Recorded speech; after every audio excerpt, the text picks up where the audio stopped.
ஒரு மருத்துவமனை படுக்கையில் கிடந்த நோயாளி சொன்னார், டாக்டர் என்னோட வாழ்வும் சாவும் உங்கள் கையில் தான் இருக்குது, ஏன்னா இப்போ எனக்கு ஆப்ரேஷன் பண்ண போகிறது நீங்கள் அப்படின்னார். பயப்படாதீங்க, எல்லாம் நாங்கள் பார்த்துக்குறோம்னார் டாக்டர். அதுக்கில்ல டாக்டர், நான் இது வரைக்கும் ஆஸ்பத்திரி பக்கமே வைத்தியத்துக்குன்னு வந்ததில்லை, இதுதான் எனக்கு முதல் ஆப்ரேஷன், அதுதான் பயமாக இருக்குன்னார் நோயாளி. டாக்டர் சொன்னார், எனக்கும் இதுதான் முதல் ஆப்ரேஷன், அதுக்காக நான் என்ன பயப்படுறேன்னா பாருங்க, தைரியமாக இருங்கன்னார். அதனால் நம்ம வாழ்க்கையை நாம் தான் தீர்மானிக்கணும். அப்படி அதை தீர்மானிக்கிற பக்குவம் நமக்கு வந்துட்டதுன்னா வாழ்க்கையில் வெற்றி நிச்சயம். அவர் ஒரு நாள் வீட்டு திண்ணையில் உட்காந்துருந்தாராம். அப்போது தெருவில் ஒரு பிச்சைக்காரன் அந்த வழியாக வந்திருக்கிறான், பிச்சை கேட்டிருக்கான். அந்த சமயத்தில் தர்மர் வேறு ஏதோ வேலையாக இருந்திருக்கிறார். அதனால் பிச்சைக்காரனை பார்த்து நாளைக்கு வா அப்படின்னு சொல்லிவிட்டார். அவனும் சரின்னு சொல்லிவிட்டு போயிட்டான். பீமன் இதை பார்த்துக்கிட்டு இருந்தான். உடனே அவன் என்ன செஞ்சான் தெரியுமா, ஒரு முரசை எடுத்துக்கிட்டு கிராமத்தை நோக்கி ஓடனான். முரசை அடிச்சுக்கிட்டு ஏதோ சொல்ல ஆரம்பிச்சிட்டான். தர்மருக்கும் இது தெரிய வந்தது. அவருக்கு ஒன்றும் புரியல. என்னாச்சு உனக்குன்னு கேட்டார். பீமன் சொன்னான், நான் கிராம மக்களுக்கு ஒரு செய்தியை தெரிவிக்க போகிறேன் அப்படின்னா. என்ன செய்தின்னார். எங்கள் அண்ணன் காலத்தை வென்றுட்டார் அப்படிங்கிற செய்தியை சொல்ல போகிறேன்னா. நான் காலத்தை ஜெயிச்சுட்டேனா, எதனால் அப்படி சொல்கிற அப்படின்னு கேட்டார். நீங்கள் பிச்சைக்காரனை நாளைக்கு வர சொன்னீங்களே, அதனால தான் அப்படின்னா. அதனால் என்னன்னார். நீங்கள் அவனை நாளைக்கு வான்னு சொன்னீங்க, நீங்கள் நிச்சயமாக நாளைக்கு இருப்பீங்களா? அந்த பிச்சைக்காரனை நாளைக்கு உயிரோடு இருப்பானா? நாளைக்கு நீங்கள் இருந்தாலும் பிச்சை போடக்கூடிய மனோபாவம் உங்களுக்கு இருக்குமா? பிச்சை நிச்சயம் போடுவீங்களா? நாளைக்கு வரைக்கும் அவன் பிச்சைக்காரனாகவே இருப்பாங்கிறது என்ன நிச்சயம்? நாளைக்கு உங்கள் சந்திப்பு நிச்சயம் நடக்குமா? அதனால தான் நீங்கள் காலத்தை ஜெயிச்சுட்டீங்க அப்படின்னு சொல்லி அவ்வளோ நிச்சயமாக நான் முடிவு பண்ணிவிட்டேன். அப்படி நீங்கள் நினச்சதுனால தான் அவனை நாளைக்கு வர சொல்லியிருக்கிறீங்க. இது எவ்வளவு பெரிய விஷயம், இதை மற்றவங்களுக்கு சொல்லாமல் இருக்கலாமா? நேரம் ஆகிட்டுது, நான் உடனே ஊருக்குள்ளே போய் இதை சொல்லணும், தாமதிக்க முடியாது. ஏன்னா இந்த நேரம் கடந்துட்டுதுன்னா அடுத்த நாழிகை எனக்கு கிடைக்குங்கிறது நிச்சயம் இல்லை அப்படின்னு பீமன் சொல்லி முடிச்சுட்டு புறப்படுறதுக்கு தயாரானான். தர்மர் அவசரமாக குறுக்கிட்டார். தம்பி கொஞ்சம் பொறு, நான் தவறு பண்ணிட்டேன். பரிபூர்ண சுதந்திரம் பெற்ற மனிதன் தான் அப்படி பேச முடியும், அப்படி வாக்குறுதி தர முடியும். அந்த பிச்சைக்காரனை இப்போவே கூப்பிடு, ஏதாவது உடனே கொடுத்து அனுப்பி வச்சு விட்றேன். நாளைக்கு என்ன நடக்குங்கிறது யாருக்கு தெரியும் அப்படின்னார். இந்த கதையிலேருந்து நாம் உணர்ந்து கொள்ள வேண்டிய உண்மை என்ன தெரியுமா? நிகழ்காலம் ஒன்று தான் நம்ம கையில் இருக்கிறது, அதை தவற விடாமல் சரியாக பயன்படுத்திக்கணும். கடந்த காலங்கிறது திரும்பி வர போகிறதில்ல, எதிர்காலங்கிறது இப்போ நம்மக்கிட்ட கிடையாது. அதனால் நிகழ்காலத்தை தான் நாம் பயன்படுத்திக்க முடியும். பிரிட்டிஷ் ஆட்சி நடந்துக்கிட்டு இருந்த காலம் 1920களின் கடைசி. அப்போ நடந்த ஒரு உண்மை நிகழ்ச்சி இது. ஒரு கல்யாண மாப்பிள்ளை ரயிலில் இறங்க போகிறார். அவரை வரவேற்க ஒரு ராஜ குடும்பமே காத்துக்கிட்டு இருக்குது. மங்களூர்லேருந்து இறங்குற அந்த மாப்பிள்ளை யார் தெரியுமா? ஒரு நாய். உண்மைதான், அந்த நாய்க்கு தான் கல்யாணம். சுதேசி சமஸ்தானத்து மன்னர்களில் ஒருத்தர் ஜூனாகட் மகாராஜா, அவரோட வளர்ப்பு நாய் ரோஷனாரா, அதுக்கு கல்யாணம் பண்ணி வைக்கணும்னு ஆசைப்பட்டார். மாப்பிள்ளை தேடினார். மங்களூர் மகாராஜாவோட வளர்ப்பு நாய் ஒன்று இருந்தது, பேரு பாபி. இது ரெண்டுக்கும் கல்யாணம் நடத்த முடிவு பண்ணார். திருமணத்துக்கு வேண்டிய எல்லா ஏற்பாடுகளையும் பண்ணுங்க அப்படின்னு உத்தரவு போட்டார். ஆயிரக்கணக்கான அழைப்புதழ்கள், பல சமஸ்தான மன்னர்கள், ஜமீன்தார்கள், பிரிட்டிஷ் அதிகாரிகள், பெரிய பணக்காரங்க, இப்படி நிறைய பேருக்கு அழைப்புதழ்கள் அனுப்பி வச்சாங்க. பத்திரிகையை பார்த்தவங்கெல்லாம் திகைச்சு போயிட்டாங்களாம். இருந்தாலும் என்ன பண்ணுறது, ராஜாவே அழைக்கிறார், போகாமல் இருக்க முடியுமா? அந்த சமயத்தில் நாட்டின் கவர்னர் ஜெனரலாக இருந்தவர் இர்வின் பிரபு, அவருக்கும் ஒரு பத்திரிகை போயிருக்குது. வாங்கி பார்த்ததும் அவருக்கு பயங்கர எரிச்சல். உடனே குப்பை தொட்டியில் போட்டுவிட்டாராம். மாட்சிமை தங்கிய பிரிட்டன் சக்கரவர்த்தியின் பிரதிநிதியான தன்னை கேவலம் ஒரு நாயின் திருமணத்துக்காக அழைக்கிறதா அப்படின்னு அவருக்கு ஆத்திரம். இருந்தாலும் கல்யாணம் பிரமாதமாக நடந்துதான். கல்யாணத்தன்னைக்கு பொண்ணுக்கு ஸ்பெஷல் குளியல், தண்ணீருக்கு பதிலாக வாசனை திரவியங்கள், பன்னீர், குளிச்சதுக்கு அப்புறம் அலங்காரம், வைர மாலை, முத்து மாலை, ஏகப்பட்ட அலங்காரம். மாப்பிள்ளையை அழைக்கிறதுக்கு ரயில்வே ஸ்டேஷனில் ராஜ குடும்பமே காத்துக்கிட்டு இருக்குது. அவங்களோட வளர்ப்பு நாய்கள் 250. அத்தனை நாய்களுக்கும் பட்டு துணி போத்தி இருக்குது, முத்து வடங்கள் அணிவிச்சிருக்கிறாங்க, எல்லாம் ராஜ நாய்கள். அதுகளையும் வீதியில் நடக்க விடலையாம். அதுகளை சுமந்துக்கிட்டு போக அலங்கரிக்கப்பட்ட யானைகள் காத்துக்கிட்டு இருக்குதாம். மாப்பிள்ளைக்கு வரவேற்பு எப்படி தெரியுமா? அது நடந்து வர்ற பாதை பூரா ரத்தன கம்பளம் விரிச்சிருக்குது. 2 பக்கமும் ராஜாங்க அதிகாரிகள் கைகட்டி நிற்கிறாங்க. அரசு படை வீரர்கள் அணிவகுப்பு மரியாதை செலுத்துகிறாங்க. அந்த நாய் ராஜ மரியாதையோடு நடந்து வருது. நகையெல்லாம் போட்டுக்கிட்டு வருது. அது திருமண மண்டபத்துக்கு வந்து சேருது. அங்கே கல்யாணம் அமோகமாக நடக்குது. இந்த திருமணத்தை முன்னிட்டு அந்த ஜூனாகட் சமஸ்தானத்துக்கு 3 நாள் விடுமுறை வேறு. கல்யாணத்துக்கு வந்திருந்தவங்களுக்கெல்லாம் ஏக தடபுடலாக விருந்து, நாட்டியம் எல்லாம் பிரமாதமாக நடந்துதான். இந்த கல்யாணத்தில் கலந்துக்க வந்திருந்த மற்ற சமஸ்தானத்து மன்னர்கள், திவான்கள், அரச குடும்பத்தினர், இப்படி அவங்க 700 பேராம். அவங்க வந்து போகிறதுக்காக விசேஷ ரயில்கள்லாம் வேற விட்டுருக்காங்க.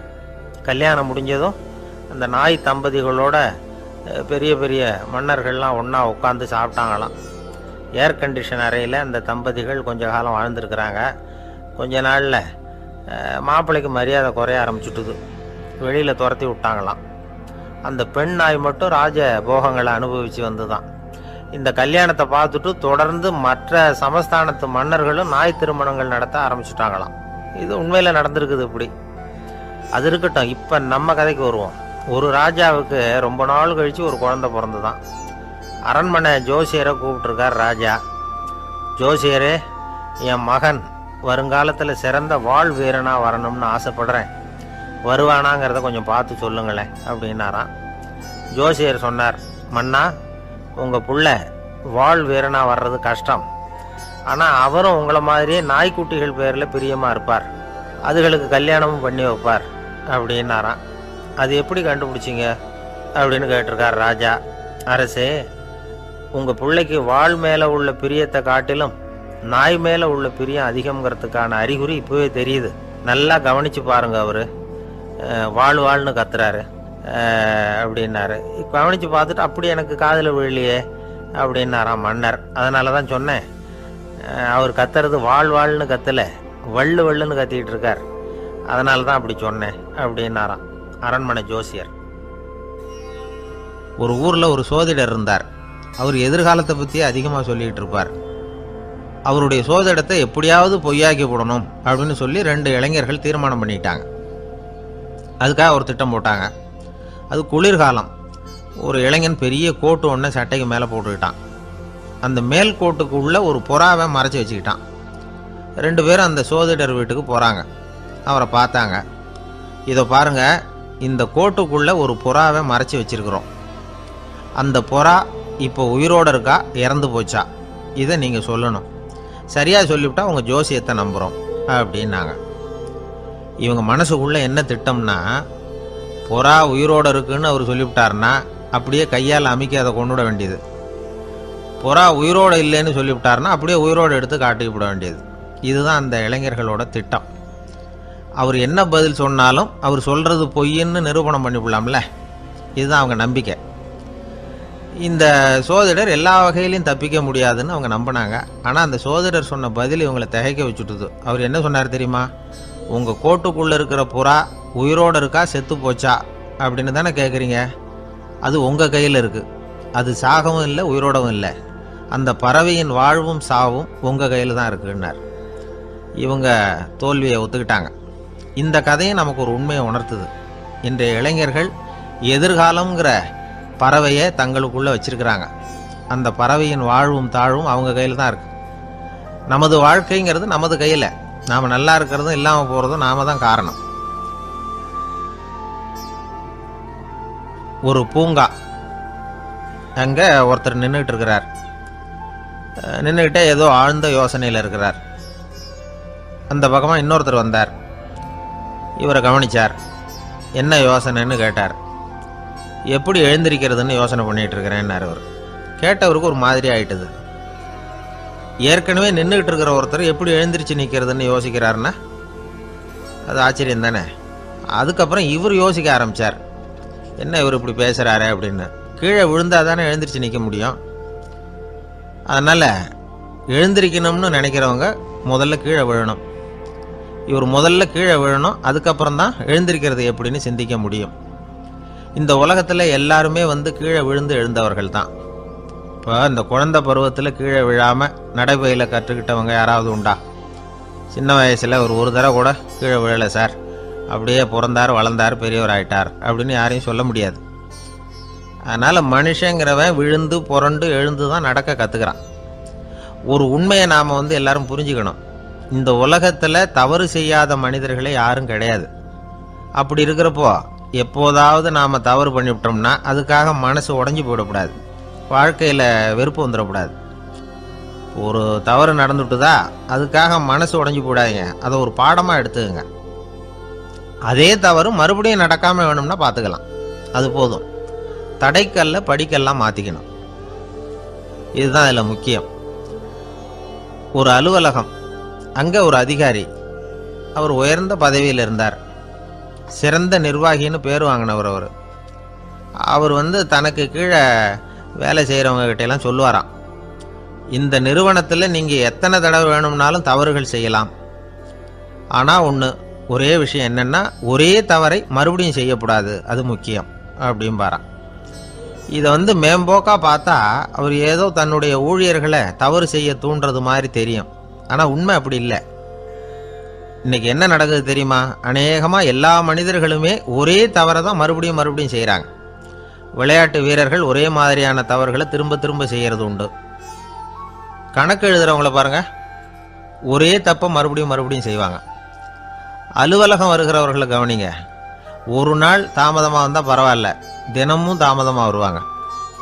இது மாதிரி செய்த தவறையே திரும்ப திரும்ப செய்யறதுக்கு என்ன காரணம் அப்படின்னா, சோம்பல், ஞாபக மறதி, கவனக்குறைவு, தன்னுடைய திறமை பேரில் அளவுக்கு மீறிய நம்பிக்கை, இப்படி இதில் ஏதாவது ஒரு காரணமாக இருக்கலாம் அப்படிங்கிறாங்க இது பற்றி ஆய்வு செய்கிற வல்லுநர்கள். ஒரு தடவை செஞ்ச தவிர மறுபடியும் செய்கிறது இல்லைன்னு முடிவு செஞ்சுக்கிட்டு அதை செயல்படுத்த கற்றுக்கணும், அது போதும், வாழ்க்கை வெற்றிகரமாக அமையும் அப்படிங்கிறாங்க அந்த அனுபவசாலிகள். அதனால் வெற்றிகரமாக வாழ்க்கையில் நடைபோட விரும்பும் இளைஞர்கள் தவிர்க்க வேண்டியது என்னென்னா, முதல்ல சோம்பலை தவிருங்கள், சுறுசுறுப்பாக இயங்குங்கள் அப்படிங்கிறது அவங்க அறிவுரை. ரெண்டாவது ஞாபக மறதி, எந்த செயல்லையும் ஈடுபாடு வேணும், அக்கறை வேணும். மூணாவது கவனக்குறைவு, எதையும் அலட்சியப்படுத்தக்கூடாது. நாலாவது என்னால் முடியாதது எதுவுமே கிடையாது அப்படிங்கிற அளவுக்கு மீறிய நம்பிக்கை, அது ஆபத்தில் கொண்டு போய் விட்டுரும். அதனால் முதல் தவறு உங்களுக்கு ஒரு பாடமாக அமையணும்.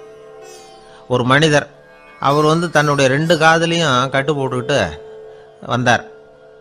அவருடைய நண்பர் அதை கவனிச்சுட்டார். என்ன சார் ஆச்சு, 2 காதுலையும் கட்டு போட்டுருக்கீங்களே அப்படின்னு விசாரித்தார். ஒன்றுமில்லை சார், வீட்டில் ரொம்ப ஆர்வமாக டிவியில் கிரிக்கெட் மேட்ச் பார்த்துக்கிட்டு இருந்தேன்.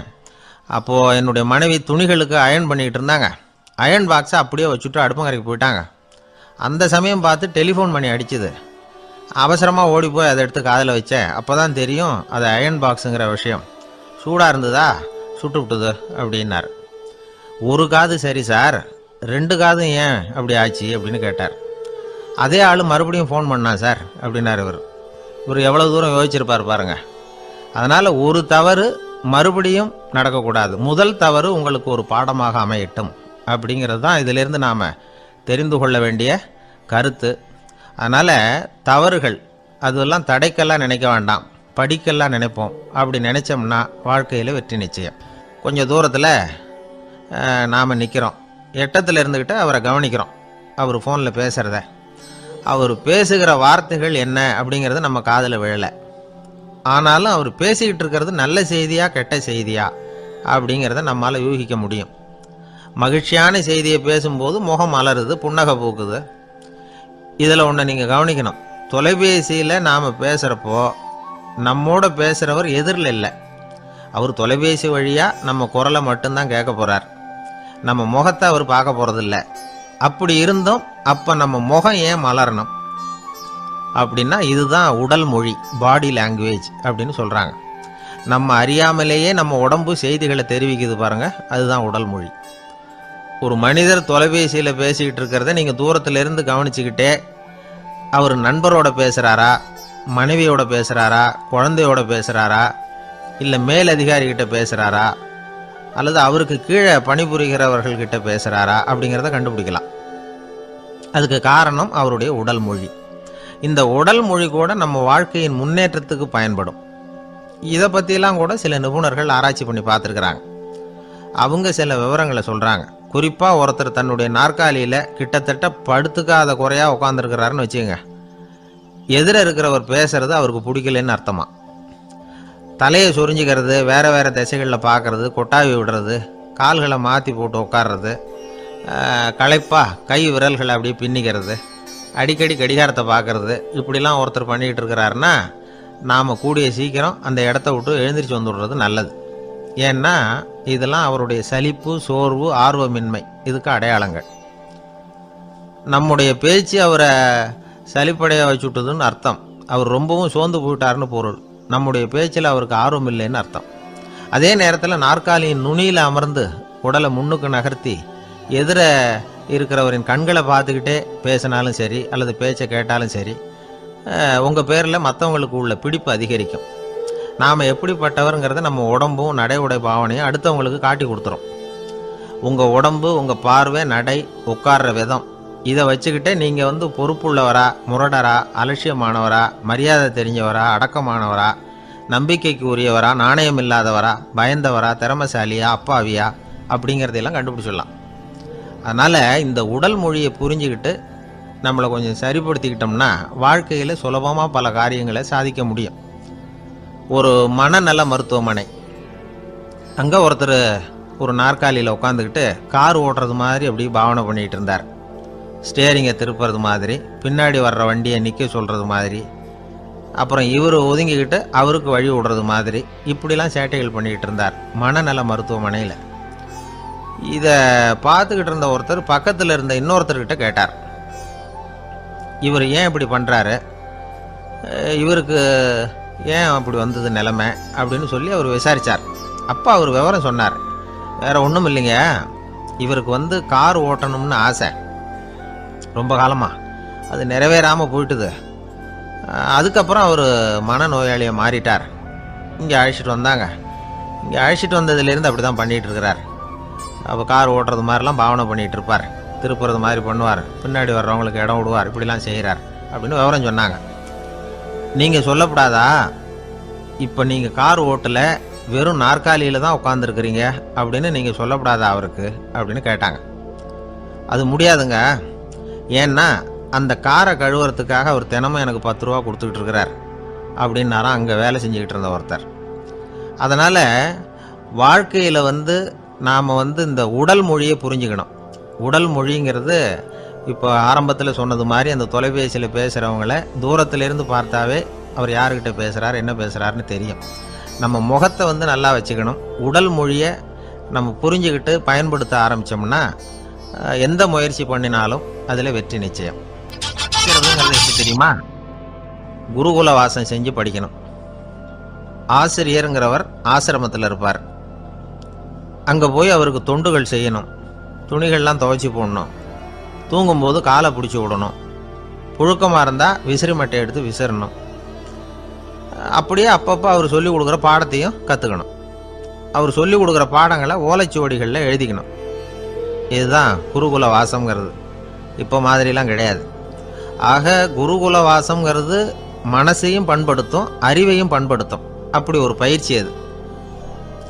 அந்த காலத்தில் பஞ்சபாண்டவர்கள் ஒரு குருகுலத்தில் படிக்க போனாங்களாம். ஏற்கனவே அங்கே ஒரு 15 பேர் இருந்திருக்கிறாங்க. இவங்களையும் சேர்த்து மொத்தம் 20 பேர். எல்லாரும் ரொம்ப ஆர்வத்தோடு அங்கே தங்கி படிச்சுக்கிட்டு இருக்கிறாங்க. 2 வருஷம் ஓடி போச்சு. எல்லாரும் ஊருக்கு திரும்ப வேண்டிய நேரம். ஆசிரியர் ஒவ்வொருத்தராக கூப்பிட்டார். இது வரைக்கும் என்ன கற்றுக்கிட்ட அப்படின்னு கேட்டார். அவங்க தாங்கள் எழுதி வச்சுருந்ததை சொன்னாங்க, கற்றுக்கிட்டதை சொன்னாங்க. அங்கே படிக்க வந்தவங்க எல்லாருமே புத்திசாலிகள். அது மட்டும் இல்லை, பல பேர் அரச குடும்பத்தை சேர்ந்தவங்க, இளவரசர்களாக வேற இருக்கிறவங்க. அதனால் அவங்கக்கிட்ட அபாரமான கல்வி அறிவை எதிர்பார்த்தார். ஒருத்தன் தான் எழுதி வச்சிருந்த சரித்திர பாடம் பூராவையும் படித்து காட்டினான். இன்னொருத்தன் தான் எழுதி வச்சிருந்த பூகோள பாடம் பூராவையும் படித்து காட்டினான். இப்படி ஒவ்வொருத்தராக அவங்க படித்தது என்னங்கிறத படித்து காட்டிவிட்டு போனாங்க. கடைசியாக தர்மர் வந்தார். பேசாமல் நிற்கிறார். தன் கையில் இருந்த ஓலைச்சுவடி கேட்டால் அவர் பிரிக்கவே இல்லை. ஆசிரியர் இவர்கிட்ட தான் அதிகமாக எதிர்பார்த்தார். ஆனால் இவரோ பேசாமல் நின்றுட்டு இருக்கிறார். நீ என்ன கற்றுக்கிட்ட சொல்லு, ஓலைச்சுவடியை பிரித்து படினார் அந்த முனிவர். தர்மர் அசையவே இல்லை. மெதுவாக சொன்னார், ஐயா, நான் கற்றுக்கிட்டது ஒன்றே ஒன்று தான். அதுதான் வாழ்க்கையில் எனக்கு ரொம்ப முக்கியமான பாடமாக அமையும் அப்படின்னார். என்னது, என்கிட்ட 2 வருஷ காலமாக படிச்சுவிட்டு கடைசியில் கற்றுக்கிட்டது ஒன்று தானா அப்படின்னார் முனிவர். அவருக்கு ஒன்றும் புரியல. மற்ற மாணவர்களை விட இவர் பண்புகளில் உயர்ந்தவர், அறிவில் சிறந்தவர், வயசில் முதிர்ந்தவர். இவரே இப்படி சொன்னால் மற்றவங்க நிலைமை என்னத்துக்கு ஆறுது? அவங்க ரொம்பவும் கெட்டு போயிடுவாங்களே அப்படின்னு அவர் யோசனை பண்ணார். தர்மா, நல்லா யோசனை பண்ணி பதில் சொல்லு. 2 வருஷமாக நீ கற்றுக்கிட்டது என்ன அப்படின்னு தானே நான் கேட்குறேன். அதை கொஞ்சம் யோசனை பண்ணி சொல்லுன்னார் முனிவர் கொஞ்சம் கோபமாக. தர்மர் முகத்தில் எந்த மாறுதலுமே இல்லை. இல்லையா, 2 வருஷமாக நான் கற்றுக்கிட்ட முக்கியமான பாடம் ஒன்று தான்னார். இப்போ அந்த முனிவருக்கு கோபம் அதிகமாக வந்துடுது. ஏன்பா, உனக்கு வெக்கமா இல்லையா? உன்னை விட வயசில் குறைஞ்சவங்க எவ்வளவு பாடம் கற்றுக்கிட்டு இருக்கிறாங்க, எவ்வளவு விரிவாக அவங்க படித்து காட்டினாங்க. நீயும் கூட நிறைய குறித்து வச்சிருக்கிற போல இருக்க, அதை ஏன் பிரித்து படிக்கக்கூடாது அப்படின்னார். ஐயா, நான் சொல்கிறது உங்களுக்கு ஏமாற்றமாக இருந்தால் என்னை மன்னிக்கணும். நான் ரொம்ப முக்கியமாக கற்றுக்கிட்டு இருக்கிறது ஒன்று தான், மற்ற எதையும் சொல்கிறதுக்கு விரும்பலேன்னார். மாணவர்கள்லாம் சிரிச்சுட்டாங்க. முனிவருக்கு கோபம் அளவுக்கு மீறி வந்துட்டு ஓங்கி அரைஞ்சி விட்டார் தர்மரை அவர் கன்னத்தில். தர்மர் கண்ணை செவந்து போட்டுது, கண்கள் கலங்கி போச்சு. ஆனாலும் அவர் அமைதியை இழக்கலை, தலை குனிஞ்சு நிற்கிறார். இவருடைய பிடிவாதம் முனிவருக்கு இன்னும் ஆத்திரத்தை உண்டாக்கி விட்டது. இன்னொரு கண்ணத்திலே அரைஞ்சார். எல்லாரும் பயந்து போய் அமைதியாக நின்றுட்டு இருக்கிறாங்க. முனிவர் கத்துறார், அப்படி நீ கற்றுக்கிட்ட அந்த முக்கியமான பாடம் தான் என்ன, அதையாவது சொல்லு அப்படின்னார். ஐயா, அதை மட்டும் ஒரு ஓலைச்சுவடியில் தனியாக குறித்து வச்சுருக்கிறேன், இந்தாங்க, இதை நீங்களே படித்து பாருங்கன்னார். தர்மர் ஓலைச்சுவடியை நீட்டினார். முனிவர் அதை வாங்கி பிரித்தார், சத்தம் போட்டு படித்தார். என்ன எழுதியிருக்காருன்னா, எப்படிப்பட்ட சோதனை ஏற்பட்டாலும் நிதானம் இழந்து கோபத்துக்கு ஆளாகக்கூடாது அப்படின்னு. இதுதான் அந்த ஓலைச்சுவடியில் அவர் எழுதி வச்சுருந்தது. அந்த ஒரு கணத்திலேயே முனிவரும் எல்லா மாணவர்களும் தர்மரை புரிஞ்சுக்கிட்டாங்களாம். அவர் கற்றுக்கிட்டது ஏட்டு சுரக்காய் இல்லை, வாழ்க்கையில் பயன்படக்கூடிய முக்கியமான அனுபவ பாடம். முனிவர் கண்களில் கண்ணீர். தர்மரை அன்போடு கட்டி தழுவிக்கிட்டார். அப்புறம் சொன்னார், தர்மா, என்னை மன்னிச்சிரு, நீ மாணவன் இல்லை, ஆசிரியன். நான் இதுவரைக்கும் தெரிஞ்சிக்காத அனுபவ பாடத்தை நீ இப்போ எனக்கு கற்றுக் கொடுத்துட்ட அப்படின்னு சொன்னாராம். அதனால் நிதானம் தவறக்கூடாதுங்கிறது ரொம்ப முக்கியமான ஒரு செய்தி.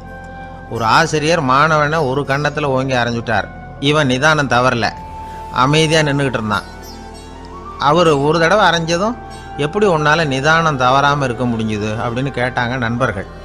அவன் சொன்னான், நான் நிதானம் தவறி இருந்தா எங்கள் வாத்தியார் இன்னொரு கன்னத்துலேயும் அரைஞ்சிருப்பார், அது அதை விட பலமாக இருக்கும், அதனால தான் நான் அப்படி இருந்தேன் அப்படின்னு நானான். ஆக நாம் தெரிந்து கொள்ள வேண்டியது, வாழ்க்கையில் நிதானம் தவறாமல் இருக்க வேண்டும். அதுதான் வெற்றியின் ரகசியம்.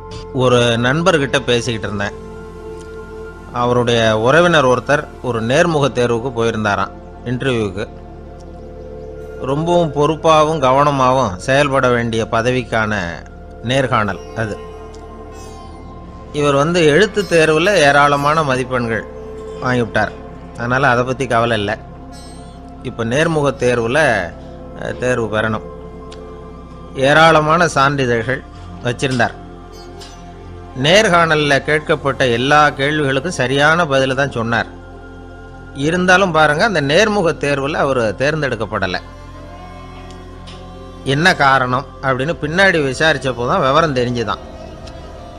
அது என்ன ஆயிருக்குதுன்னா, அந்த நேர்காணலின் போது இவர் நடந்துக்கிட்ட முறையில் சில தவறுகள் நடந்து போச்சான். முக்கியமாக 2 தவறுகள். ஒன்று, அவங்க ஒரு கேள்வியை கேட்டு முடிக்கிறதுக்குள்ளேயே இவர் பதில் சொல்ல ஆரம்பிச்சுட்டாராம். 2வது என்னென்னா, இவர் நாற்காலியில் தாராளமாக இயல்பாக சாஞ்சி உட்காராம நாற்காலி முனையில் உட்காந்துருந்தாராம். இந்த 2 விதமான செயல்பாடுகளும் இவர் அவசரப்படுறவர், பதற்றப்படுறவர் அப்படிங்கிறதுக்கான அடையாளங்கள். அதாவது கேள்வியை கேட்டு முடிக்கிறதுக்குள்ளேயே முந்திக்கிட்டு பதில் சொல்கிறது. 2வது, நாற்காலியில் இயல்பாக தாராளமாக உட்காராம நாற்காலி முனையில் உட்கார்றது. பார்க்க போகிற வேலைக்கு அவசரம், பதற்றம் இது 2 இருக்கக்கூடாதான். அதனால் மார்க் இருந்தும் சர்டிஃபிகேட் இருந்தும் அந்த வேலை வாய்ப்பு அவருக்கு கிடைக்கல. வேலை கொடுக்குறவங்க நம்மக்கிட்ட இருந்து என்ன தான் எதிர்பார்க்குறாங்க, இதை தெரிஞ்சு வச்சுக்கிறது நல்லது. முதல்ல, மற்றவர்களுடன் தொடர்பு கொள்ளும் திறமை, அதாவது எபிலிட்டி டு கம்யூனிகேட். நீங்கள் நினைக்கிறத அழகாக தொகுத்து வகைப்படுத்தி சொல்ல தெரியுதான்னு பார்ப்பாங்க. உங்கள் திட்டங்களை அடுத்தவங்க ஏற்றுக்கொள்ளக்கூடிய விதத்தில் வெளிப்படுத்துறதுக்கு உங்களால் முடியுதான்னு பார்ப்பாங்க. இதுக்கு என்ன செய்கிறது? குழப்பம் இல்லாமல் சிந்திக்கணும், குழப்பம் இல்லாமல் பேசணும். ரெண்டாவது விஷயம் என்னன்னா புத்திசாலித்தனம், அதாவது இன்டெலிஜென்ஸ். ஏற்றுக்க போகிற வேலையை நல்ல விதமாக செய்ய முடியுமா உங்களால், அதை எந்தெந்த வழியில் செய்யலாம் அப்படிங்கிறத உங்களால் தீர்மானிக்க முடியுமா, அந்த வேலைக்கான புது புது யோசனைகளை உங்களால் சொல்ல முடியுமா அப்படின்னு பார்ப்பாங்க. இது இன்டெலிஜென்ஸ். மூணாவது தன்னம்பிக்கை, அதாவது செல்ஃப் கான்ஃபிடென்ஸ். உங்களுக்கு அது உண்டா அப்படிங்கிறத கவனிப்பாங்க. எந்த சூழ்நிலையையும் சமாளிக்கணும், எப்படிப்பட்ட மனிதர்களையும் சமாளிக்கிற தைரியம் வேணும், அடுத்தவங்களை நமக்கு சாதகமாக திருப்பக்கூடிய தன்னம்பிக்கை வேணும். நாலாவது பொறுப்புகளை முன்வந்து ஏற்றுக்கொள்ளுதல், வில்லிங்னஸ் டு அக்செப்ட் ரெஸ்பான்சிபிலிட்டி. பொறுப்புகள்லேருந்து நழுவி போக ஆசைப்படாமல் செஞ்சு முடிக்கணும். அஞ்சாவது முன் வருதல், இனிஷியேட்டிவ். வேலையோட முக்கியத்துவம் உணர்ந்து அதை ஏற்றுக்கிட்டு தகுந்த நடவடிக்கைகளை தயங்காமல் எடுக்கிறதுக்கு முன் வரணும். ஆறாவது என்னன்னு கேட்டிங்கன்னா தலைமைத்துவம், லீடர்ஷிப். 4 பேருக்கு தலைமை தாங்கி நல்ல விதத்தில் நடந்துக்க தெரியுதா. ஏழாவது கற்பனை திறன், இமேஜினேஷன். சில பிரச்சனைகள் வரக்கூடும் அப்படின்னு முன்கூட்டியே யூகிச்சு அதுக்கு தகுந்த மாதிரி நடவடிக்கை எடுக்கிற திறமை உண்டா அப்படிங்கிறத பார்ப்பாங்க. எட்டாவது என்னன்னா வளைந்து கொடுத்தல், ஃப்ளெக்சிபிலிட்டி. சூழ்நிலைக்கு தகுந்த மாதிரி, மாற்றங்களுக்கு தகுந்த மாதிரி அனுசரித்து நடந்துக்கிறதுக்கு தெரியுதா அவங்களுக்கு அப்படிங்கிறத கவனிப்பாங்க. அடுத்தது திறமைகளை வெளிக்கொணரும் திறமை, இன்டர்பர்சனல் ஸ்கில்ஸ். அடுத்தவங்க கிட்ட இருக்கிற திறமையை கண்டுபிடிச்சி அதை நல்ல விதத்தில் ஊக்கப்படுத்தி பயன்படுத்த தெரியுதா அப்படின்னு பார்ப்பாங்க. ஆறாவது சுய அறிவு, செல்ஃப் நாலெட்ஜ். அடுத்தவங்க நம்மளை பற்றி என்ன நினைக்கிறாங்க அப்படிங்கிறத நம்மளால் புரிஞ்சிக்க முடியுதாங்கிறது முக்கியம். அடுத்தது போட்டி மனப்பான்மை, காம்படிட்டிவ்னஸ். அடுத்தவங்களை ஒப்பிட்டு பார்த்து அதை விட ஒரு படி மேலே வரணுங்கிற குணம் வேணும். இதுக்கு அடுத்தது என்னென்னா குறிக்கோளை வெல்லுதல், கோல் அச்சீவ்மெண்ட். குறிக்கோளை சவாலாக எடுத்துக்கிட்டு அதை அடையணும். அப்புறம் வேறுபட்ட திறமைகள், ஒகேஷனல் ஸ்கில்ஸ். பதவிக்கு வேண்டிய திறமைகள் தவிர மற்ற திறமைகள் எதுவும் உண்டாங்கிறது முக்கியம். நமக்கு வேலை கொடுக்கணும்னு நினைக்கிறவங்க நம்மக்கிட்ட இருந்து இவ்வளவும் எதிர்பார்ப்பாங்க. அதுக்கு தகுந்த மாதிரி நம்மளை நாமே தயார்படுத்திக்கணும். எனக்கு வேண்டப்பட்ட ஒருத்தர் ஒரு இன்டர்வியூவுக்கு போயிட்டு வந்தார், நேர்காணலுக்கு. எப்படி இருந்தது இன்டர்வியூன்னு விசாரித்தேன். நான் போனேன். அவர் கேட்ட எல்லா கேள்விக்கும் அவர் எதிர்பார்த்தது மாதிரியே எல்லா பதிலையும் சொன்னேன். கடைசியாக நான் எதிர்பார்க்காத ஒரு தகவலை அவர் சொன்னார் அப்படின்னார். என்னன்னு கேட்டேன். அவரும் என்ன மாதிரியே இன்டர்வியூக்கு வந்தவர் தானா, சும்மா என்ன கேள்வி கேட்டுக்கிட்டு உட்காந்துருந்தாராம் அப்படின்னார். அதனால் ஒரு நேர்காணலுக்கு போகிறதுக்கு முன்னாடி என்ன எதிர்பார்க்குறாங்க அப்படிங்கிறத தெரிஞ்சுக்கிட்டு போனால் வெற்றி நிச்சயம். வாழ்க்கையில் ரொம்பவும் அடிபட்டு அல்லல் போட்டுக்கிட்டு இருக்கிற ஒருத்தர் வந்தார். மனசு ரொம்பவும் நொந்து போய் பேசினார். இந்த உலகத்தில் மனுஷனாக பிறந்ததை விட மாடாக பிறந்திருக்கலாம் சார் அப்படின்னார். திடீர்னு என்கிட்ட இப்படி சொன்னால் அதுக்கு நான் என்னங்க பண்ண முடியும் அப்படின்னேன். உங்ககிட்ட வரணும்னு தோணுச்சு, அதனால் வந்தேன் அப்படின்னார். சரிங்க, இப்படி ஒரு யோசனை வந்ததுக்கு என்ன காரணம் அப்படின்னு சொல்லி அவர்கிட்ட கேட்டேன். அதுக்கு அவர் சொன்னார், என் பையனுக்கு வேலை தேடுறேன் கிடைக்கல, பொண்ணுக்கு மாப்பிள்ளை தேடுறேன் கிடைக்கல, வீடு கட்டுறதுக்கு கடன் கேட்குறேன் கிடைக்கல. மாடாக பிறந்திருந்தா இது மாதிரி கவலையெல்லாம் கிடையாதுல்ல, பேசாமல் வைக்கோலை தின்னுக்கிட்டு அசை போட்டுக்கிட்டே கடந்து விடலாமே அப்படின்னார் அலட்சியமாக. அதுக்கப்புறம் தான் அவர் சொன்ன கருத்தை நானும் கொஞ்சம் அசை போட ஆரம்பித்தேன் மனசுக்குள்ள. இப்போது இயற்கையை பொறுத்த வரைக்கும் அது நாம் எல்லாரும் மகிழ்ச்சியாக வாழணும் அப்படின்னு தான் விரும்புது. விலங்குகள், பறவைகள், தாவரங்கள், அப்புறம் மற்ற உயிரினங்கள் எல்லாமும் நல்லபடியாக இருக்கணும் அப்படிங்கிறது தான் இயற்கையோட விருப்பம். அதில் ஒன்றும் சந்தேகம் இல்லை. இயற்கையோட அமைப்பை கொஞ்சம் கவனித்து பார்த்தா அதை நாம் நல்லா புரிஞ்சுக்கலாம். இருந்தாலும் இந்த ஆள் சொன்னதை கேட்ட பிறகு தான் ஒரு முக்கியமான வேறுபாடு புரிஞ்சுது. அதாவது இந்த உலகத்தில் உள்ள முக்கியமான பிரச்சனைகள் 6. அந்த 6 பிரச்சனைகளும் ஆடு மாடுகளுக்கு கிடையாது, மரம் செடி கொடிகளுக்கு கிடையாது. ஆனால் மனுஷன் அந்த 6 பிரச்சனைகளையும் சந்திக்க வேண்டியிருக்கு. சரி, அந்த 6 பிரச்சனைகள் என்னென்ன தெரியுமா? முதல்ல இந்த ஆடு மாடுலாம் நமக்குன்னு சொந்தமாக ஒரு வீடு இல்லையே அப்படின்னு கவலைப்பட்டுக்கிட்டு இருக்கிறது இல்லை. ஆனால் மனிதனுக்கு வீடு தேவைப்படுது. இது ஒரு வித்தியாசம். இப்போ 2வது பிரச்சனை என்னென்னா ஆடை பிரச்சனை. ஒரு கோழியோ சேவலோ நாம் போட்டுக்கிறதுக்கு ஒரு சட்டை இல்லையே அப்படின்னு கவலைப்படுறதில்ல. ஆனால் மனுஷனுக்கு அந்த கவலை உண்டு. சரி, இப்போ 3வது என்னன்னு பார்த்தா கல்வி பிரச்சனை. ஒரு பசுமாடு கவலையோடு நின்றுக்கிட்டு இருக்கு அப்படின்னு வச்சுக்குவோம். நீங்கள் அதுக்கிட்ட போய் ஏன் பசுமாடை கவலையோடு நின்றுக்கிட்டு இருக்கிற அப்படின்னு கேட்குறீங்க. என் கண்ணுக்குட்டிக்கு எல்கேஜியில் இடம் கிடைக்கல, டொனேஷன் கொடுக்கறதுக்கு கையில் பணமும் கிடையாது, சிபாரிசுக்கு யாரை பிடிக்கிறதுன்னு தெரியல, இப்படியா சொல்லிகிட்டு இருக்கோம். அதுக்கு அந்த கவலையெல்லாம் கிடையாது. ஆனால் மனிதனுக்கு அந்த கவலை உண்டு. 4வது என்னன்னு பார்த்தீங்கன்னா வேலைவாய்ப்பு பிரச்சனை. வேலை கிடைக்கலையே அப்படின்னு வேப்ப மரம் கவலைப்படுறதில்ல, ஆனால் மனுஷன் கவலைப்படுறான். 5வது என்னன்னு பார்த்தா கல்யாண பிரச்சனை. எருமை மாடு பசு மாடு எல்லாம் பொண்ணுக்கு மாப்பிள்ளை தேடிக்கிட்டாலே இது பேப்பரில் மணமகன் தேவை அப்படின்னு விளம்பரமாக கொடுக்குது, அதெல்லாம் கிடையாது. 6வது என்னன்னு பார்த்தீங்கன்னா பணம் சம்பந்தமான பிரச்சனை. ஆடு மாடுலாம் பணத்தை சேமிக்கணும்னோ ஏதாவது நிதி நிறுவனத்தில் முதலீடு பண்ணணும்னோ நினச்சிக்கிட்டு இருக்கிறதில்ல.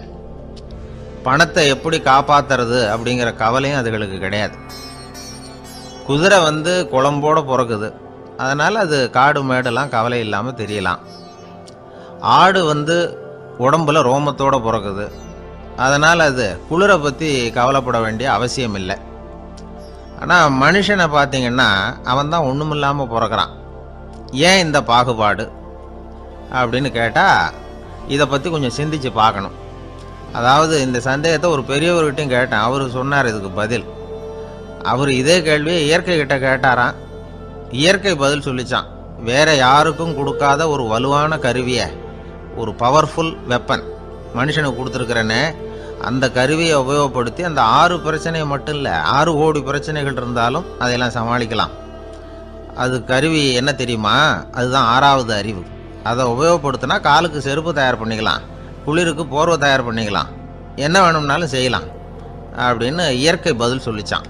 அதனால் நாம் செய்ய வேண்டியது என்னென்னா இயற்கையை முதல்ல சரியாக புரிஞ்சுக்கணும். இயற்கையின் படைப்பையே நாம் சரியாக புரிஞ்சுக்கிறது இல்லையே, அதுதான் வேதனை. இந்த கதையை கேளுங்க. இப்போ நகரத்திலேருந்து ஒரு ஆள் கிராமத்துக்கு வந்தான். அங்கே ஒரு சிறுவன் மாடு மேய்ச்சிக்கிட்டு இருந்தான். நகரத்து ஆள் சொன்ன, எவ்வளோ அழகான பசு, அது சரி இதுக்கெல்லாம் ஏன் கொம்பு இல்லைன்னா.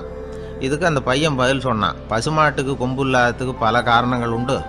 கண்ணுக்குட்டியாக இருந்தால் கொம்பு இருக்காது, பசு வளர்ந்து பெருசானதுக்கு அப்புறம் தான் கொம்பு முளைக்கும், இது ஒரு காரணம். சில சமயம் வளர்கிற கொம்பை எடுத்து விடுறது உண்டு, அது ஒரு காரணம். ஆனால் இதுக்கு ஏன் கொம்பு இல்லைன்னு கேட்குறீங்க.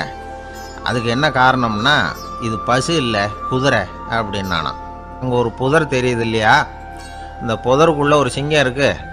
அந்த பக்கமாக நான் போகிறப்போ வர்றப்போலாம் அது என்கிட்ட ஒம்பு வளர்க்குது, தகராறு செய்யுது, என் மேலே பாயுது, என்னை தாக்குது, ஏன்னு தெரியல அப்படின்னுது. இதை கேட்டதும் அந்த குரங்கு சொல்லிச்சு, இனிமேல் கவலைப்படாத, இந்த தடவை நான் உன்னை காப்பாற்றுறேன்னுது. அதுக்கப்புறம் ஒரு நாள் அந்த குரங்கும் கழுதியும் அந்த புதர் பக்கமாக போய்கிட்டு இருந்தாங்க. எதிர்பார்த்தது மாதிரியே நடந்தது. இந்த சிங்கம் எதிரில் வந்தது, கழுதியை பார்த்தது, உடனே அது மேலே பாய ஆரம்பிச்சுட்டுது. அவ்வளவுதான். உடனே இந்த குரங்கு என்ன பண்ணிச்சு தெரியுமா, கிடுகிடுன்னு ஒரு மரத்து மேலே ஏறி உட்காந்துக்கிட்டுது. அங்கே உட்காந்துக்கிட்டு கீழே அந்த கழுதியும் சிங்கமும் போடுற சண்டையை வேடிக்கை பார்க்க ஆரம்பிச்சுட்டுது. கொஞ்ச நேரம் கழித்து அடிபட்ட காயத்தோடு அந்த கழுதை மெதுவாக நடந்து வந்தது.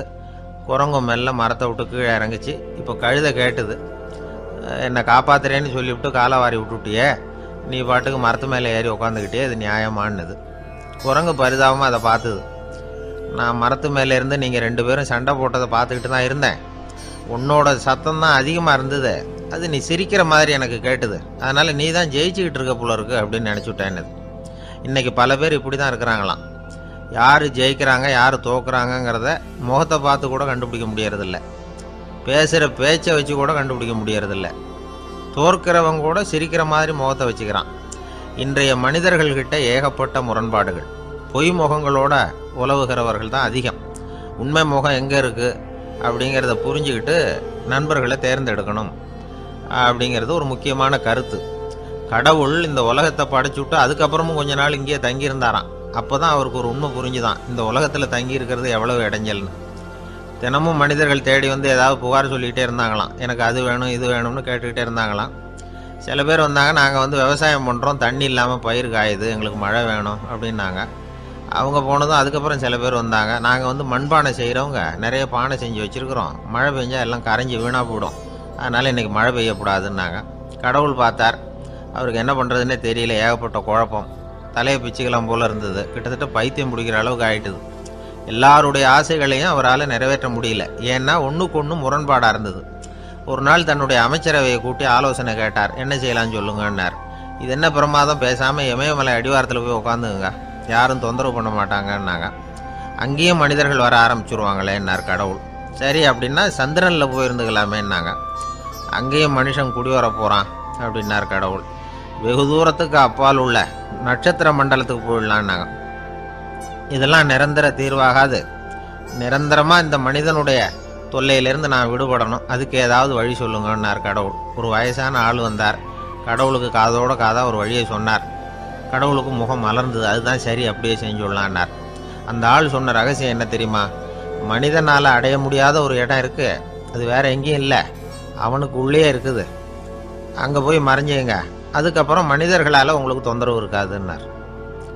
மனிதன் நினைக்காத இடம் அதுதான். அதாவது உள்ளுக்குள்ளே இருக்கிற உண்மையை புரிஞ்சிக்காம வெளியில் எங்கேயோ அது இருக்கிறதாக நினச்சி வரட்டிக்கிட்டு அலையிறான் மனுஷன். உள்ளே இருக்கிற உண்மை புரிஞ்சா நாம் தன்னம்பிக்கையோடு தலை நிமிர்ந்து வாழலாம். வேடிக்கையாக ஒரு கதை சொல்லுவாங்க. இதை பாருங்கள், நம்ம பையன் எங்கே பணம் வச்சாலும் எடுத்து விட்றான், என்ன பண்ணுறதுன்னாங்க அம்மா. அப்பா கொஞ்சம் நேரம் யோசனை பண்ணார். அதுக்கப்புறம் சொன்னார், அவன் கண்ணில் படாத இடமா நம்ம வீட்டில் இருக்கிறது ஒரே இடம் தான், அங்கே பணத்தை வை திருட்டு போகாதுன்னார். அது எந்த இடம்னு கேட்டாங்க. அதுதான் அவன் பாட புஸ்தகம், அதில் வச்சிரு, அவன் தொடவே மாட்டான். பாட புத்தகத்தை தொடாமல் பரீட்சையில் வெற்றி பெற முடியாது அப்படிங்கிறத புரிஞ்சுக்கணும். உள்ளே இருக்கிற உண்மையை தொடாமல் வாழ்க்கையில் வெற்றி பெற முடியாது. அதனால் உண்மையை புரிஞ்சுக்கிட்டா வாழ்க்கையில் வெற்றி நிச்சயம். கத்தியை தீட்டாதே புத்தியை தீட்டு அப்படின்னு ஒரு பெரியவர் புத்தி சொன்னார். அதை கேட்ட ஒரு இளைஞன், அது எப்படி பெரியவரை புத்தியை தீட்டுறது? கத்தியை தீட்டுன்னு சொன்னால் ஒரு கருங்கல்லில் கத்தியை தேய்க்கலாம், புத்தியை தீட்டுன்னு சொன்னால் எப்படி தலையை கொண்டுட்டு போய் தரையில் தேய்ச்சிக்கிட்டு இருக்க முடியுமா அப்படின்னா. அந்த பெரியவர் உடனே புரிஞ்சுக்கிட்டார், இந்த இளைஞனுக்கு புத்தி கூர்மை கம்மி அப்படிங்கிறத புரிஞ்சுக்கிட்டார். அது சரி, அறிவுக்கும் புத்திசாலித்தனத்துக்கும் என்ன வித்தியாசம்? இது ஒரு முக்கியமான கேள்வி. அறிவுன்னா என்ன, புத்திசாலித்தனம்னா என்ன?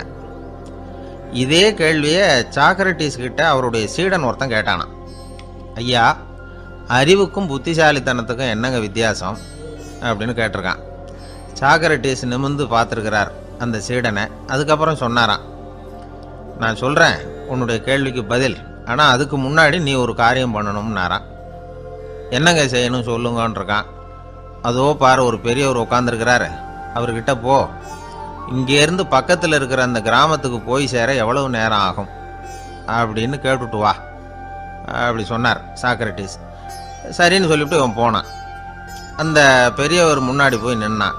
ஏங்க பெரியவரை, இங்கேருந்து அதோ தெரியுத அந்த கிராமத்துக்கு போய் சேர்றதுக்கு எவ்வளவு நேரம் ஆகும் அப்படின்னு கேட்டான். பெரியவர் நிமிர்ந்து பார்த்தார், ஆனால் பதில் எதுவும் சொல்லலை. இவன் மறுபடியும் ஒரு தடவை அதே கேள்வியை அவர்கிட்ட கேட்டான். என்னங்க, நான் கேட்குறது உங்கள் காதில் விழுதா? அந்த கிராமத்துக்கு போய் சேர்றதுக்கு எவ்வளோ நேரம் ஆகும் அப்படின்னு சொல்லி மறுபடியும் கேட்டான். அப்பவும் அவர் பதில் சொல்லலை. உடனே அவன் மனசுக்குள்ளே முடிவு பண்ணிக்கிட்டான், சரி பெரியவர் ஒரு மாதிரியாக தெரிகிறார், புத்தி சுவாதீனம் சரியில்லாத ஒரு மாதிரி தெரியுது அப்படின்னு நினச்சிக்கிட்டே வந்த வழியிலே திரும்பி வந்துட்டான். கொஞ்சம் தூரம் நடந்திருப்பான். இப்போ அந்த பெரியவர் மறுபடியும் கூப்பிட்டார், இளைஞனே இப்படி வாழ்னார். இவனுக்கு ஒன்றும் புரியல. மறுபடியும் திரும்பி நடந்தான். அவர் முன்னாடி போய் நின்னான். பெரியவர் சொன்னார், தம்பி, இங்கேருந்து அந்த கிராமத்துக்கு போய் சேர்றதுக்கு 5 நிமிஷம் ஆகும் அப்படின்னார்.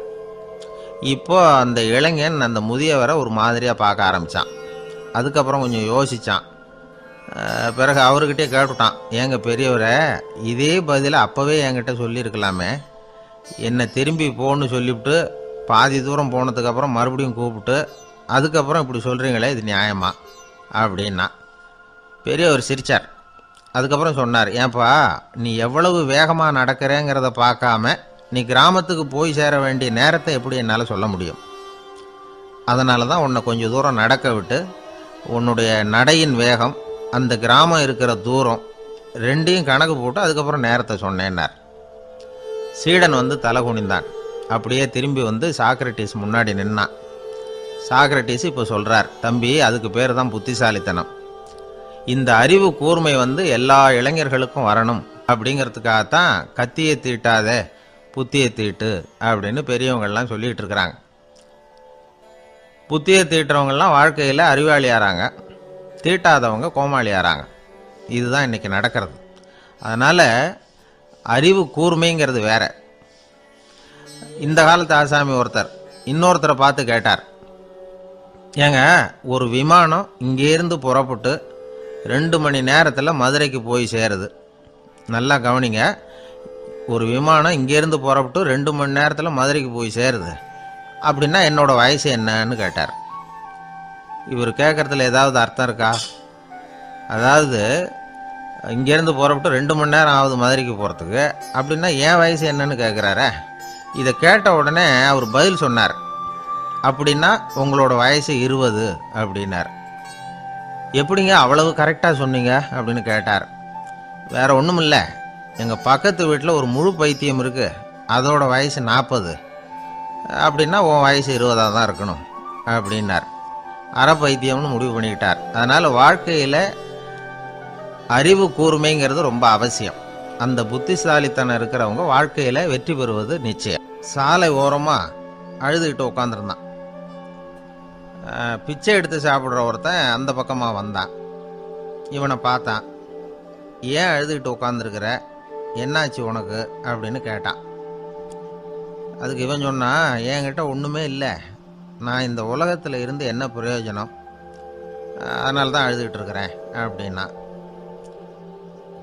உன்கிட்ட மறைஞ்சிருக்கிற புதையல் என் கண்ணுக்கு நல்லா தெரியுது, அது உனக்கு புரியல, அதனால தான் அழுதுகிட்டு இருக்கிற அப்படின்னா. என்னது புதையல் இருக்குதா, உன் கண்ணுக்கு தெரியுதா அப்படின்னு கேட்டான். ஆமாம் எனக்கு தெரியுது, அந்த புதையலை நீ விற்கிறதுக்கு தயாராக இருக்கிறியா அப்படின்னு கேட்டான் இவன். இதை கேட்டதும் அந்த இளைஞனுக்கு ரொம்ப ஆச்சரியமாக போச்சு. என்னது இப்படி கேட்குறானே அப்படின்னு. என்கிட்ட ஒரு காசு கூட இல்லையே, அப்படி இருக்கிறப்போ புதையல் எங்கேருந்து வந்தது அப்படின்னா. இந்த நேரத்தில் அந்த பிச்சைக்காரன் சிரித்தான். இப்படி தான் இந்த உலகத்தில் எல்லாரும் சொல்லிகிட்டு இருக்கிறாங்க, என்கிட்ட ஒன்றுமே இல்லை ஒன்றுமே இல்லைன்னு சொல்லி. ஆனால் அவங்கக்கிட்ட தான் புதையல் இருக்குது, நீ வேணும்னா என் கூட வா, நம்ம நாட்டு அரசர்கிட்ட போவோம், உங்ககிட்ட இருக்கிற புதையலை அவர் நல்ல விலைக்கு எடுத்துக்குவார் அப்படின்னா. அது எப்படி உனக்கு தெரியும்னா, இதுக்கு முன்னாடியும் இது மாதிரி பல பேரை நான் ராஜா கிட்ட அழைச்சிட்டு போயிருக்கிறேன், அதனால தான் உன்னை பார்த்தேன், உன்னையும் கூப்பிடுறேன், நீ சரின்னு சொன்னால் உன்னை அழைச்சிட்டு போகிறேன், உங்ககிட்ட இருக்கிற புதையலை அவர் நல்ல விலை கொடுத்து எடுத்துக்குவார் அப்படின்னு சொன்னான். இவன் இப்படி சொல்கிறதும் அந்த இளைஞனுக்கு ஒன்றுமே புரியல. இது என்னது இந்த ஆள் இப்படி சொல்லிகிட்டு இருக்கிறான், நம்மக்கிட்ட என்ன இருக்குது, அதுவும் இல்லாமல் இவனே பிச்சை எடுத்து சாப்பிட்டுக்கிட்டு இருக்கிறான், இவன் போய் நம்மளை ராஜா கிட்ட அழைச்சிட்டு போகிறதா போகிறேங்கிறானே என்ன அப்படின்னு சொல்லி அவன் யோசனை பண்ணான். என்ன யோசிக்கிற, உனக்கு பணம் வேணும்னா என்னோட வா அப்படின்னா. இளைஞன் ஒரு முடிவுக்கு வந்தான். சரி, இங்கேயே உட்காந்துக்கிட்டு இருக்கிறத விட அங்கேயாவது போய் பார்ப்போமே, இங்கே அழுதுட்டு உட்காந்துருக்கிறதுல என்ன பிரயோஜனம், ஏதோ கூப்பிட்றான் போய் பார்த்துட்டு வருவோமே அப்படின்னு சொல்லி அவன் கூட புறப்பட்டான். பிச்சைக்காரன் முன்னாடி போயிட்டே இருக்கிறான், இந்த இளைஞன் பின்னாடி நடந்து போயிட்டுருக்கான். 2 பேரும் அரண்மனையை நோக்கி போகிறாங்க. பாதி வழி போயிருப்பாங்க. வழியில் அந்த பிச்சைக்காரன் சொன்னான், இதை பாரு, முன்னாடியே சில விஷயங்களை நாம் பேசிக்க வேண்டியிருக்கு, சரியாக தெளிவாக முடிவு எடுத்துக்கிட்டு அதுக்கப்புறம் ராஜாக்கிட்ட போகணும். ஏன்னா அங்கே போய் அது முடியாது இது முடியாதுன்னு நாம் நமக்குள்ளே சண்டை போட்டுக்கிட்டு இருக்க முடியாது. ராஜாவுக்கு விலையை பற்றி கவலையே இல்லை, எவ்வளவு சொன்னாலும் நமக்கு பணம் கிடைச்சிரும். ஆனால் அதுக்கப்புறம் நான் இதை விற்கிறதுக்கு தயாராக இல்லைன்னு சொல்லிடக்கூடாது. அதனால் புதையலை விற்கிறதா இல்லையாங்கிறத இங்கேயே தெளிவாக முடிவு செஞ்சுக்கணும், இல்லைன்னா ராஜா கிட்ட போய் அங்கே போய் குழப்பிக்கிட்டு இருக்க முடியாது அப்படின்னு சொன்னான். இளைஞனுக்கு ஒன்றுமே புரியல. என்ன சொல்கிற நீ, என்கிட்டயா புதையலா, எங்கே இருக்குது அப்படின்னு சொல்லி குழம்பி போனான். இப்போ அந்த பிச்சைக்காரன் சொன்னான், இதை பாரு, இப்போ உதாரணத்துக்கு உன்னுடைய கண்களை எடுத்துக்கோ, அதுக்கு நீ என்ன விலை கேட்டுற போகிற, நான் அதுக்கு ராஜா கிட்டே இருந்து ஒரு 50,000 ரூபா வாங்கி தர முடியும். உன்னுடைய இருதயத்தை கொடுக்குறியா, 20 லட்சம் ரூபா வாங்கி தரேன். மூளையை கொடுக்குறியா, 30 லட்சம் வாங்கி தரேன். என்ன சொல்கிற அப்படின்னு சொல்லி இந்த பிச்சைக்காரன் பேசிக்கிட்டே போகிறான். இளைஞனுக்கு கோபம் வந்துட்டுது. என்ன உளர்ற, உனக்கு என்ன பைத்தியமா, கண்ணையும் மூளையையும் இருதயத்தையுமா விற்பாங்க, என்ன விலை கொடுத்தாலும் அதையெல்லாம் நான் விற்கிறதுக்கு தயாராக இல்லை, நான் விற்க மாட்டேன், அதை கொடுத்துட்டு நான் என்ன பண்ணுறது, இப்படி நான் மட்டும் இல்லை யாருமே இதை விற்கிறதுக்கு தயாராக இருக்க மாட்டாங்க அப்படின்னு சொன்னான் அந்த இளைஞன். இவன் இப்படி சொன்னதும் அந்த பிச்சைக்காரன் வாய் விட்டு சிரிக்க ஆரம்பிச்சுட்டான். இப்போ பைத்தியமானது நானா நீயா, லட்சக்கணக்கான கோடிக்கணக்கான ரூபாய் பொறுமானம் உள்ள பொருள்களை உங்ககிட்டயே வச்சுக்கிட்டு விற்க முடியாதுன்னு சொல்கிற நீ தான் ஏழை. என்கிட்ட ஒன்றுமே இல்லைன்னு மரத்தடியில் உட்காந்து அழுதுகிட்டு இருக்கிறியே அப்படின்னு சொன்னான். இன்றைக்கி பார்த்தீங்கன்னா பல பேர் தன்கிட்ட புதைஞ்சிருக்கிற ஆற்றலை புரிஞ்சிக்க முடியாமல் அவதிப்பட்டுக்கிட்டு இருக்கிறாங்க. நம்மக்கிட்ட என்ன இருக்குங்கிறது அவங்களுக்கு தெரியறதில்ல. அதனால தான் என்கிட்ட ஒன்றுமே இல்லைன்னு சொல்லி அழுதுகிட்டு இருக்கிறாங்க. இதை விளங்க வைக்கிறதுக்கு பெரியவங்க சொல்கிற கதை இது. நம்மக்கிட்ட இருக்கிற புதையலை நாம் தான் தோண்டி எடுக்கணும். உண்மையான புதையலுங்கிறது உள்ளே இருக்குது. ஆனால் அதை வெளியில் தேடுற ஆசாமிகள் தான் அதிகம். சராசரி மனித இயல்பு அப்படி. நம்மக்கிட்ட விலை மதிக்க முடியாத பகுத்தறிவு இருக்குது. அதை வச்சுக்கிட்டு வாழ்க்கையில் முன்னேறத்துக்கு முயற்சி பண்ணணும். என்கிட்ட ஒன்றுமே இல்லைன்னு நினச்சி ஓரமாக உட்காந்துடக்கூடாது. முயற்சி செஞ்சால் முடியாத காரியம் எதுவுமே இல்லை. ஒரு ரயில்வே ஸ்டேஷன் பக்கம் வெளியில் ஒரு டாக்ஸி நின்றுக்கிட்டு இருந்தது. அந்த பக்கமாக வந்த ஒருத்தர் டாக்ஸி டிரைவரை பார்த்து சொன்னார், ஐயா, உங்கள் வண்டியில் பின் சீட்டில் ஒரு மணி பர்ஸு கிடக்கு, யாரோ மறந்து விட்டுட்டு போயிருக்கிறாங்க அப்படின்னாரு. இல்லை அது காலி பர்ஸு தான், நான் தான் அதை அங்கே போட்டு வச்சுருக்கிறேன்னார் டிரைவர். ஏன்னு கேட்டார் அவர். இதுக்கு டிரைவர் சொன்னார், அதை பார்க்குற யாராவது அதை எடுத்துக்கலாம்ங்கிற ஆசையிலையாவது சவாரிக்கு வருவாங்க, அதுக்காக தான் போட்டு வச்சுருக்கிறேன் அப்படின்னார். ஒரு நண்பர் அவசரமாக என்கிட்ட ஓடி வந்தார். அப்புறம் சொன்னார், என்னால் நம்பவே முடியல சார், என் பையனா இப்படி அப்படின்னு சொல்லி ஆச்சரியப்பட்டார். உங்கள் பையன் அப்படி என்ன தான் செஞ்சுட்டான்னு கேட்டேன். என்னால் முடியாத ஒரு காரியத்தை அவன் சுலபமாக செஞ்சுட்டான் சார் அப்படின்னார். அது என்ன, உங்களால் முடியாத காரியத்தை அவன் செஞ்சுட்டாங்கிறீங்க, அது என்ன காரியம்னு தான் சொல்லுங்களேன். என்ன 5ஆம் வகுப்பில் அவன் ஒரே தடவையில் பாஸ் ஆகிட்டான் சார், அதாவது ஒரே அட்டம்ப்டில் பாஸ் ஆகிருக்கிறான் அப்படின்னார் மூச்சு வாங்க. கஷ்டப்பட்டு பரீட்சை எழுதினவன் அவன், இவருக்கு மூச்சு வாங்குது. நம்மால் செய்ய முடியாத ஒரு காரியத்தை இன்னொருத்தர் செய்யும்போது அது நமக்கு ஆச்சரியமாக தெரியுது. இப்போ சர்க்கஸ் பார்க்குறோம், அங்கே ஒருத்தர் அந்த இடத்துல தொங்குறார். அதை பார்க்குறப்போ அது நமக்கு ஆச்சரியமாக தெரியுது. ஏன்னா அது மாதிரி அந்த இடத்துல தொங்குறதுங்கிறது நம்மால் முடியாத காரியம். நம்மால் முடியாத ஒன்றை அடுத்த ஒருத்தர் ரொம்ப சுலபமாக செய்கிறப்போ நாம் மருள்வது இயற்கை. இதைத்தான் தொல்காப்பியம் மருட்கை அப்படின்னு சொல்லுது. இந்த வியப்பு இருக்குதே, இது 4 வகையில் ஏற்படுதான். அதையும் தொல்காப்பியம் தான் சொல்லுது. அது என்ன 4 வகை அப்படின்னா, முதல் வகை எப்படின்னா புதுமையான அரிய செயல்களை செய்வது. 2வது வகை என்னென்னா பெரிய செயல்களை செய்கிறது. 3வது வகை எப்படின்னா மிக நுட்பமான செயல்களை செய்கிறது. 4வது வகை ஆக்கம் தரும் செயல்களை செய்கிறது. புதுமை, பெருமை, சிறுமை, ஆக்கமோடு மதினம் சாலா மருட்கை 4 அப்படிங்கிறது தொல்காப்பியம். இன்னைக்கு விஞ்ஞானம் புதுசாக எதையோ கண்டுபிடிச்சிக்கிட்டு இருக்குது. அந்த கண்டுபிடிப்புகளை எல்லாம் பார்க்குறப்போ ஆரம்பத்தில் ஆச்சரியமாக இருக்குது, அதுக்கப்புறம் நமக்கு பழகி போடுது. இப்போ வானொலி பெட்டி புதுசாக வந்தப்போ அதை சுற்றி எவ்வளவு கும்பல், ஒரு பெட்டி பேசுது அப்படிங்கிறது எவ்வளவு வியப்புக்குரிய விஷயம். இப்போ யாரும் வானொலி பெட்டியை ரொம்ப ஆச்சரியத்தோடு பார்க்கறதில்ல. வச்சிருந்தா தான் ஆச்சரியமாக பார்ப்பாங்க சில பேர். இந்த காலத்தில் இப்படி வச்சிருக்கிறாரேன்னு சொல்லி மாறா அதை அலட்சியமாகவும் பார்க்க ஆரம்பிச்சுட்டாங்க. மதினம் சாலா மருட்கை அப்படின்னு ஒரு சொற்றொடர் வருது பாருங்க, அதில் கருத்தாழம் உண்டு.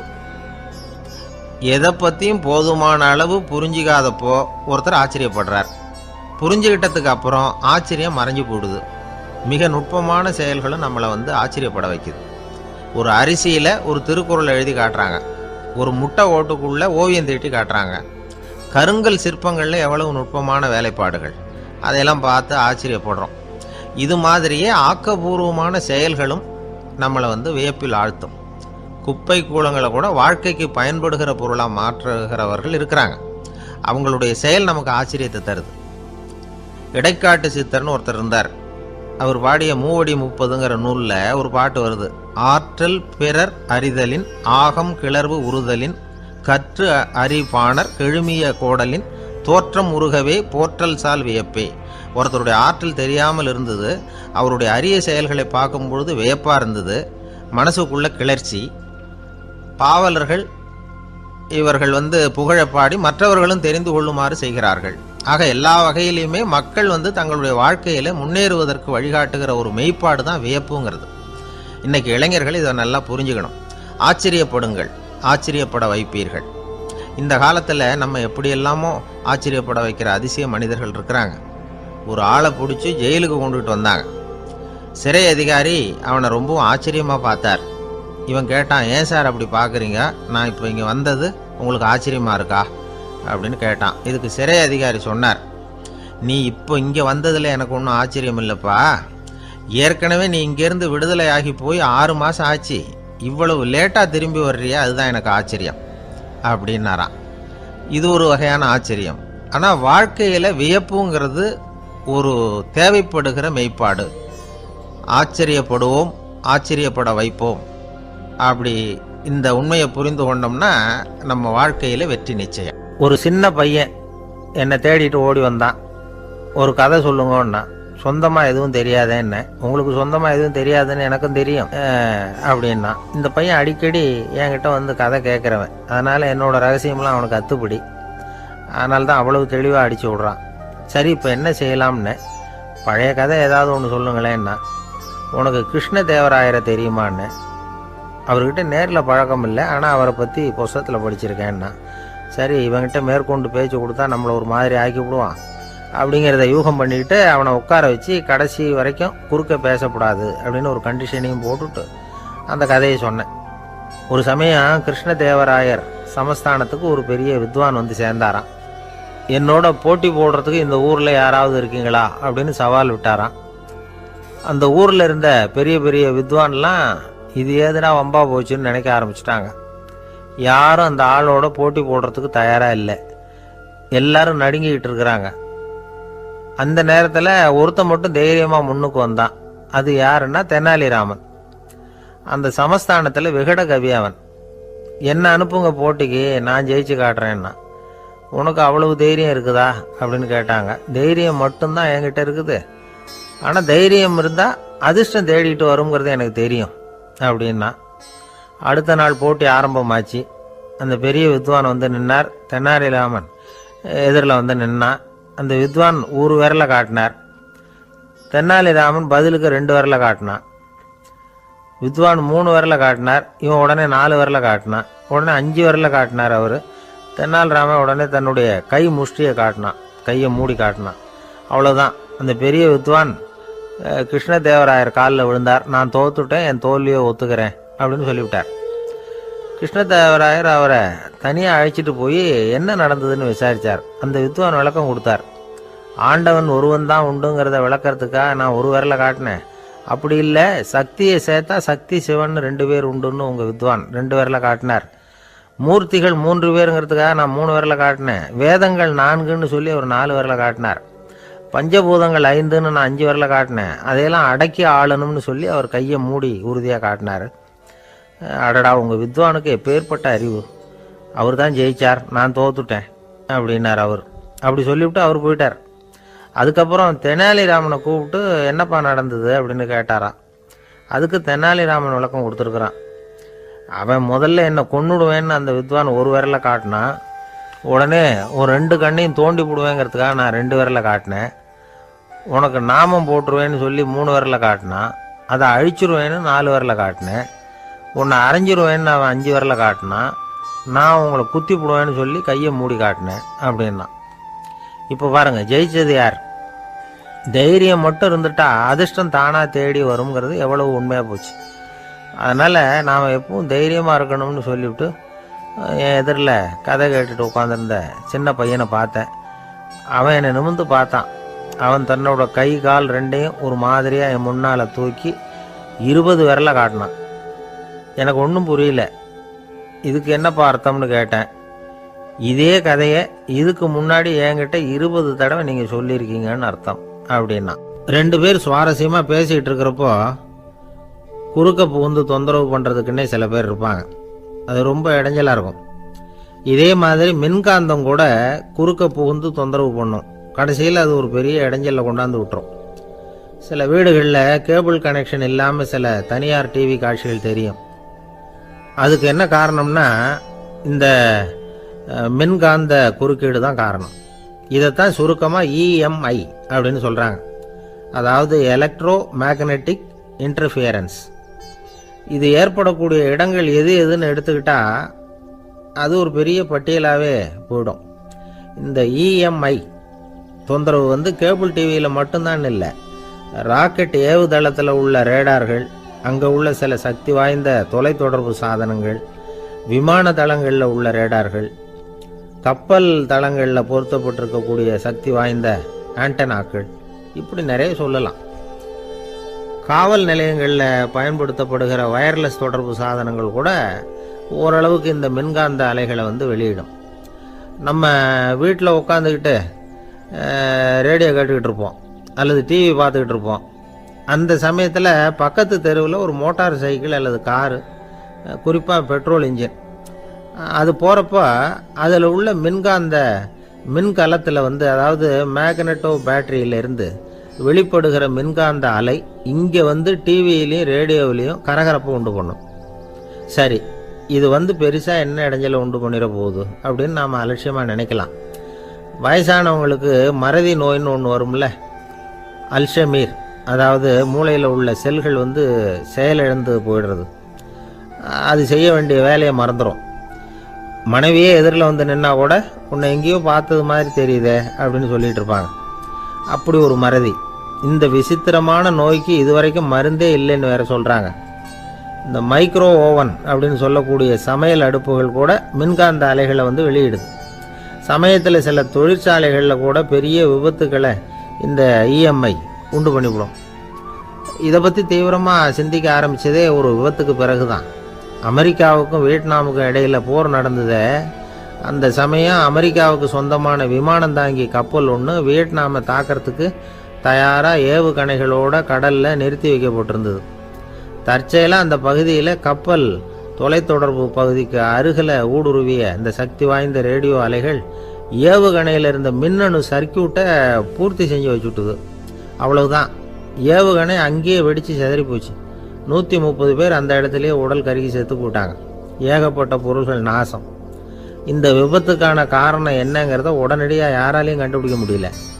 ரொம்பவும் கடுமையாக முயற்சி பண்ணி கடைசியாக கண்டுபிடிச்சாங்க, இது வந்து இந்த இஎம்ஐ வேலை தான் அப்படின்னு.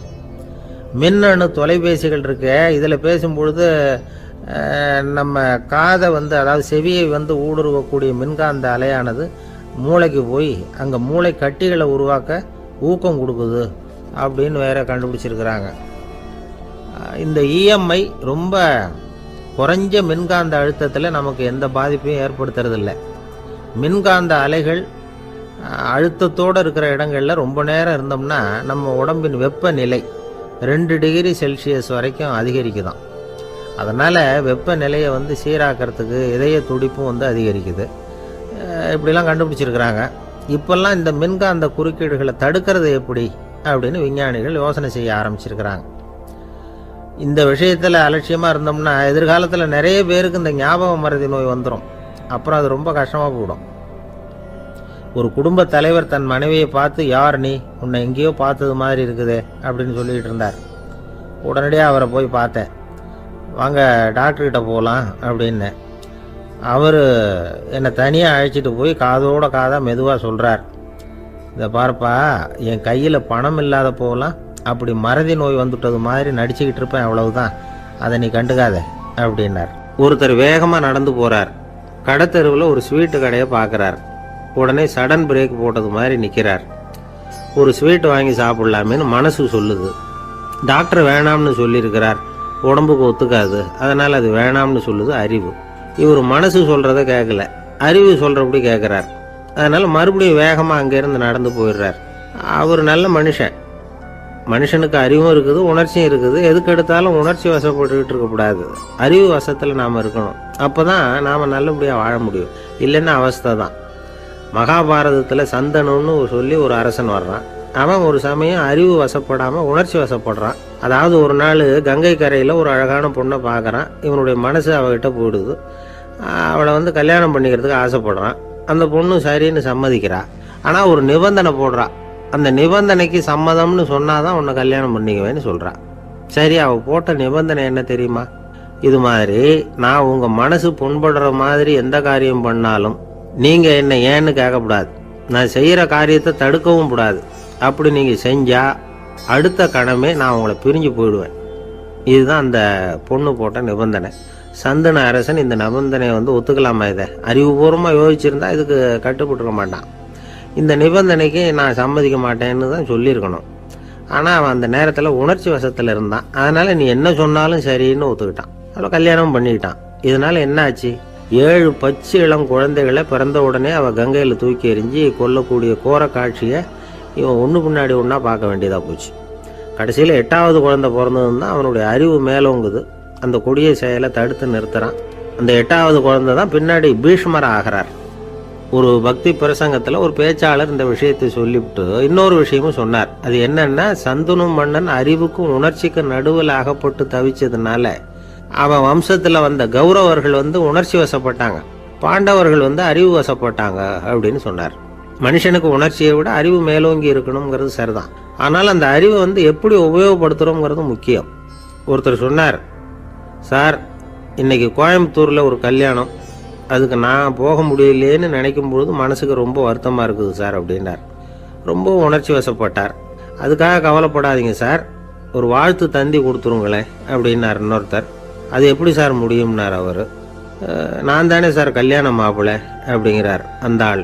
ஒரு ஆளை அடையாளம் கண்டுபிடிக்கணும்னா அதுக்கு சுலபமான வழி என்ன? முகத்தை பார்த்து கண்டுபிடிக்கிறது தான். ஆனால் மனுஷன் தப்பு பண்ண ஆரம்பிக்கும் பொழுது அவனை கண்டுபிடிக்கிறதுக்கு வேறு வழிகளை தான் கையாள வேண்டியிருக்கு. கைரேகை அதுக்கு ரொம்ப உபயோகப்படுது. கைரேகைகள் ஒருத்தருக்கு இருக்கிறது மாதிரி இன்னொருத்தருக்கு இருக்கிறது இல்லை. பல் வரிசையும் அப்படி தான். ஏமாத்துறவங்க அதிகமாக போனால் இருக்கிறவங்க எச்சரிக்கையாக இருக்க வேண்டியிருக்குது. பயோமெட்ரிக்ஸ் அப்படிங்கிறது ஒரு பெரிய தொழில்நுட்பம். இதை உபயோகப்படுத்தி சில பாதுகாப்பு உத்திகளை எல்லாம் உருவாக்கி இருக்கிறாங்க அமெரிக்காவில்.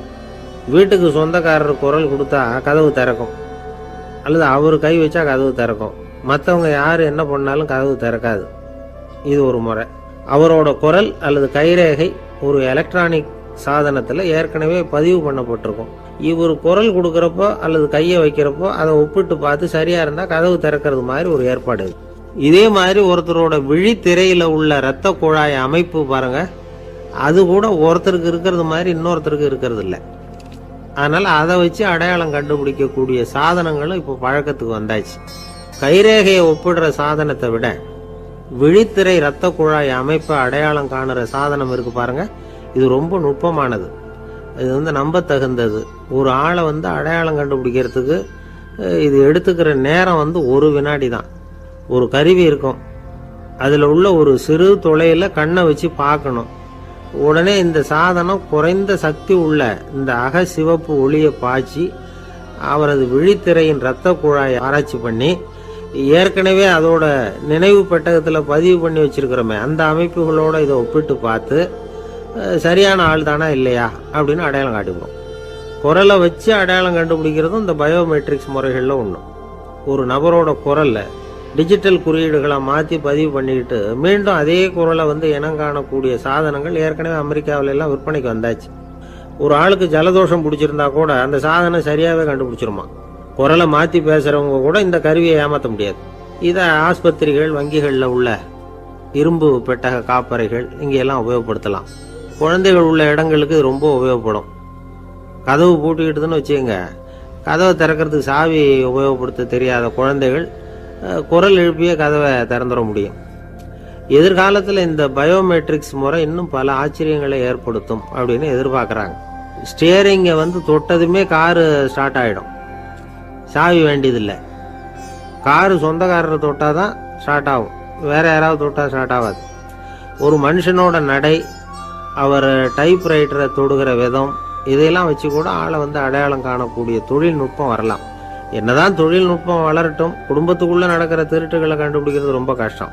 ஒரு வீட்டில் பெட்டியில் இருந்த பணம் காணாமல் போச்சு, வீட்டுக்காரரோ அல்லது பையனோ தான் எடுத்துருக்கணும்.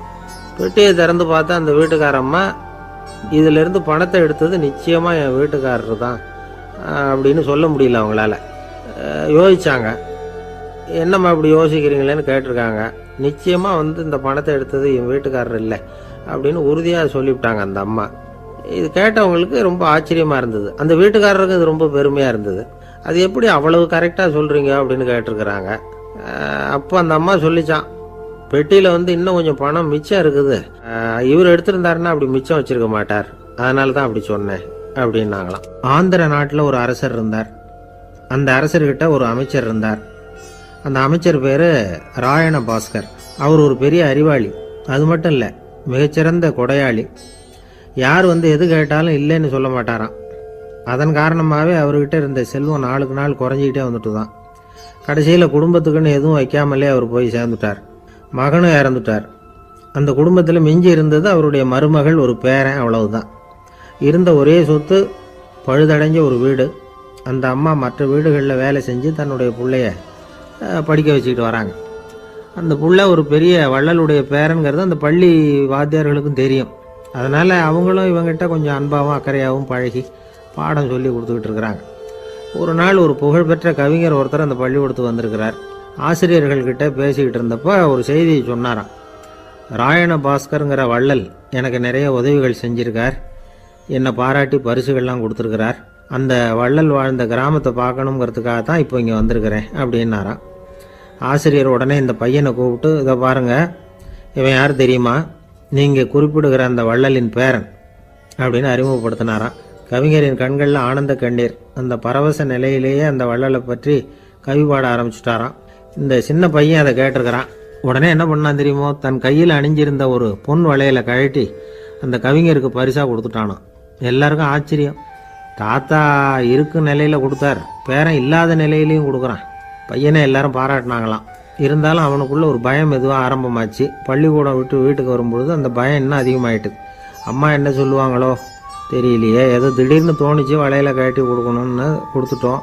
குடும்பம் இருக்கிற நிலையில் இப்படி நான் செஞ்சது தப்பா, வீட்டு செலவுக்கே அம்மா எவ்வளவு கஷ்டப்படுறாங்க, வீட்டுக்கு போனதும் என்ன நடக்குமோ தெரியலையே அப்படின்னு நினச்சி பயந்துக்கிட்டே அவன் வீட்டுக்குள்ளே அடி எடுத்து வைக்கிறான். அம்மா கூப்பிட்டு சாப்பாடு போட்டாங்க. அவங்க கண்ணில் படக்கூடாதுங்கிறதுக்காக ஒரு கையை பின்னாடி மறைச்சிக்கிட்டே இருந்தான். அம்மா இதை கவனிச்சிட்டாங்க.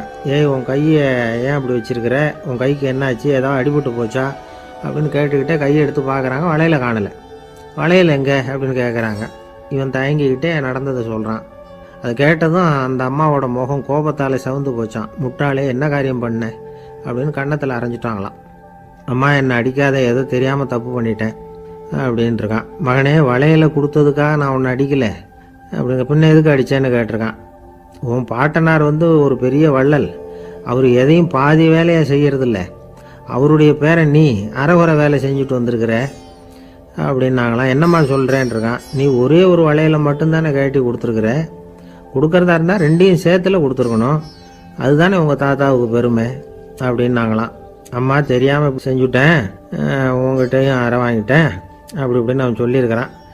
இப்போ அம்மா கொஞ்சம் இருங்க, அந்த கவிஞர் இன்னைக்கு நம்ம ஊரில் தான் தங்கியிருப்பார், நாளைக்கு காலையில் தான் அவர் எங்கே இருக்காருன்னு விசாரித்து இன்னொரு வளையலையும் கொடுத்துட்றேன் அப்படின்ட்டுருக்கான். மகனே, நல்ல செயல்களையெல்லாம் நாளைக்குன்னு ஒத்தி போடாத, நாளைக்கு என்ன நடக்குங்கிறது யாருக்கு தெரியும், இப்போவே போ, எங்கே இருக்காருன்னு பாரு அப்படின்ட்டுருக்காங்க. மகன் புறப்பட்டான். பள்ளி ஆசிரியர்கிட்ட போய் கேட்டானான் அந்த கவிஞர் எங்கே இருக்காருன்னு. அவர் சொன்னாராம். உடனே போய் அவர் இருக்கிற இடத்துல கதவை தட்டியிருக்கான். ராத்திரி நேரத்தில் இவனை கண்டதும் அவருக்கு ரொம்ப ஆச்சரியம். இவன் இன்னொரு கை வளையலையும் எடுத்து நீட்டியிருக்கான். அவர் திகைச்சு போய் நிற்கிறார். அவரால் என்ன பண்ணுறதுன்னே தெரியல. ஆனந்த கண்ணீர். இது பெரியவர்கள் கூற கேட்ட ஒரு வரலாறு. இன்னைக்கு இப்படிப்பட்டவங்களை பார்க்க முடியுமா? வறுமை வள்ளல் தன்மையை ஒன்று செய்து விடாதுங்கிறதுக்கு இது ஒரு உதாரணம். ஒருத்தன் இன்னொருத்தனை பார்த்து கேட்டானா, எங்கள் தாத்தா உங்கள் தாத்தாவுக்கு 100 ரூபா கடன் கொடுத்துருக்கிறார், அதை எப்போ திருப்பி கொடுக்க போகிறேன்னு. கவலைப்படாத, எங்கள் பேரன் அதை உங்கள் பேரன்ட்ட திருப்பி கொடுத்துருவான் அப்படின்னு நானான் அவன். ஒரு ஊரில் ஒரு மன்னர் இருந்தார். புத்தி கூர்மை உள்ள ஒரு மன்னர். பொதுவாக மன்னர்களுக்கு சந்தேகம் வந்தால் சபையில் உள்ள சான்றோர்கள்கிட்ட கேட்டு தெரிஞ்சுக்கிறது தானே வழக்கம். ஆனால் இங்கே அப்படி இல்லை. மற்றவங்களுக்கு சந்தேகம் வந்தால் மன்னர்கிட்ட கேட்டு தெரிஞ்சுக்குவாங்க. அது மாதிரி கேட்டு தெரிஞ்சுக்கிறதுக்காக ஒரு பெரியவர் ஒரு நாள் வந்தார். அவர் கையில் 3 பொம்மைகள் வச்சுருந்தார். 3 ஒரே மாதிரி பொம்மைகள், கொஞ்சம் கூட வித்தியாசம் தெரியல. ஏது இந்த பொம்மைன்னு கேட்டார் மன்னர். எனக்கு வேண்டியப்பட்ட ஒருத்தங்கிட்ட இருந்து இதை வாங்கிட்டு வந்திருக்கிறேன், நான் தான் அவங்ககிட்ட இந்த பொம்மையை செஞ்சு கொடுக்க முடியா கேட்டுக்கிட்டேன். அவன் ரொம்ப புத்திசாலி, அவன் தான் இதை செஞ்சு கொடுத்தான், ஆனால் அதில் ஒரு சிக்கல் அப்படின்னார். என்ன பிரச்சனைன்னு கேட்டிருக்காரு இவர். நான் அவங்கிட்ட கேட்டது 3 விதமான பொம்மைகளாக இருக்கணும்னு கேட்டேன். அவன் என்னடான்னா 3 ஒரே மாதிரியாக செஞ்சு கொடுத்துட்டான் அப்படின்னார். அவங்ககிட்டயே கேட்கறது தானே அப்படின்னு இருக்காரு இவர். கேட்டேன், அவன் என்ன சொல்கிறான்னா, இது 3 ஒரே மாதிரி பொம்மை கிடையாது, 3 விதம், ஒன்றுக்கு ஒன்று வித்தியாசம் இருக்குது. இந்த 3 பொம்மையும் 3 விதமான நண்பர்களுக்கு உதாரணங்கள் அப்படின்னு சொல்கிறான். எனக்கு ஒன்றும் புரியல, அதுதான் உங்ககிட்ட வந்தேன் அப்படின்னார். சரி, அந்த பொம்மைகளை இப்படி கொடுங்க அப்படின்னு வாங்கினார் மன்னர். எடுத்துக்கிட்டு உள்ளே போனார். கொஞ்ச நேரம் கழித்து வெளியில் வந்தார். அதுக்கப்புறம் சொன்னார், இதை பாருப்பா, அவன் சொன்னது சரிதான், மூணு விதம் தான். இது இருக்குதே முதல் பொம்மை, இது உத்தமமான நண்பனுக்கு உதாரணம். இந்த ரெண்டாவது பொம்மை இது மத்தியமமான நண்பனுக்கு உதாரணம். அந்த மூணாவது பொம்மை இருக்குதே அது மோசமான நண்பனுக்கு உதாரணம்.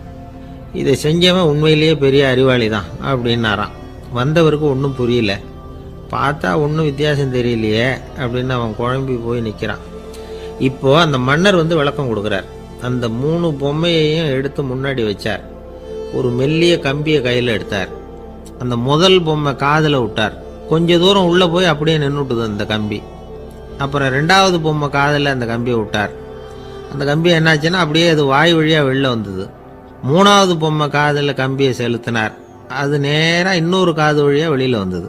இப்போ இந்த முதல் வகை இருக்குதே, அது மாதிரியான நண்பர்கள் எப்படி தெரியுமா? நம்ம கஷ்டத்தை அவங்கக்கிட்ட சொன்னால் பேசாமல் கேட்டுக்குவாங்க. வெளியில் அதை யாருக்கிட்டையும் சொல்லிகிட்டு இருக்க மாட்டாங்க. வெளியில் தெரியாமல் நமக்கு உதவி பண்ணுவாங்க. செஞ்சுட்டு அதை நான் தான் செஞ்சேன்னு சொல்லிகிட்டு இருக்க மாட்டாங்க. அதுதான் கம்பி ஒரு காது வழியாக போய் உள்ளேயே நின்றுட்டுது. ரெண்டாவது பொம்மையில் கம்பி என்னாச்சு, ஒரு காது வழியாக போய் வாய் வழியாக வெளியில் வருது. இது மாதிரியான நண்பர்கள்கிட்ட நாம் கஷ்டத்தை சொன்னால் அதை அவங்க 4 பேர்கிட்ட போய் சொல்லி நமக்காக உதவி கேட்பாங்க. நமக்குன்னு கேட்டு வாங்கி அதை நம்மகிட்ட கொண்டுகிட்டு கொடுப்பாங்க. இவங்க மத்தியமமான நண்பர்கள். மூணாவது பொம்மையில் ஒரு காது வழியாக செலுத்துகிற கம்பி இன்னொரு காது வழியாக வெளியில் வந்துடுது. இது மாதிரியான நண்பர்கள்கிட்ட நம்ம கஷ்டத்தை சொன்னால் அவங்க காது கொடுத்து கேட்கறது மாதிரி நடிப்பாங்க. அப்படியே இன்னொரு காது வழியாக அதை வெளில விட்டுருவாங்க. அதை பற்றி கவலைப்பட மாட்டாங்க. இதுதான் இந்த பொம்மைகளுக்குள்ளே இருக்கிற வித்தியாசம் அப்படின்னு விளக்கம் கொடுத்தாராம் மன்னர். படிக்கிற பிள்ளைங்கள்லேயே இது மாதிரி 3 வகை உண்டு. சில பேர் காதால் வாங்கி மனசில் வச்சுக்குவான். சில பேர் காதால் வாங்கி பேனாவால் எழுதி விடுவான். சில பேர் ஒரு காதால் வாங்கி இன்னொரு காதால் வெளியில் விட்டுருவான். ஒரு பையன் வகுப்பில் ஆசிரியர் பாடம் நடத்தும் பொழுது தலையை வேகமாக ஆட்டி ஆட்டி கேட்பானான். ஏன்டா இப்படி தலையை இப்படி ஆட்டுற அப்படின்னு கேட்டிருக்கான் பக்கத்தில் இருந்தவன். தலையை ஆட்டினா தாண்டா ஒரு காது வழியாக உள்ளே போகிறது, இன்னொரு காது வழியாக வெளியில் வேகமாக வெளில போகும் அப்படின்னானா அந்த பையன். எனக்கு வாழ்க்கையே வெறுத்து போச்சு சார் அப்படின்னு சொல்லிட்டு ஒருத்தர் வந்தார்.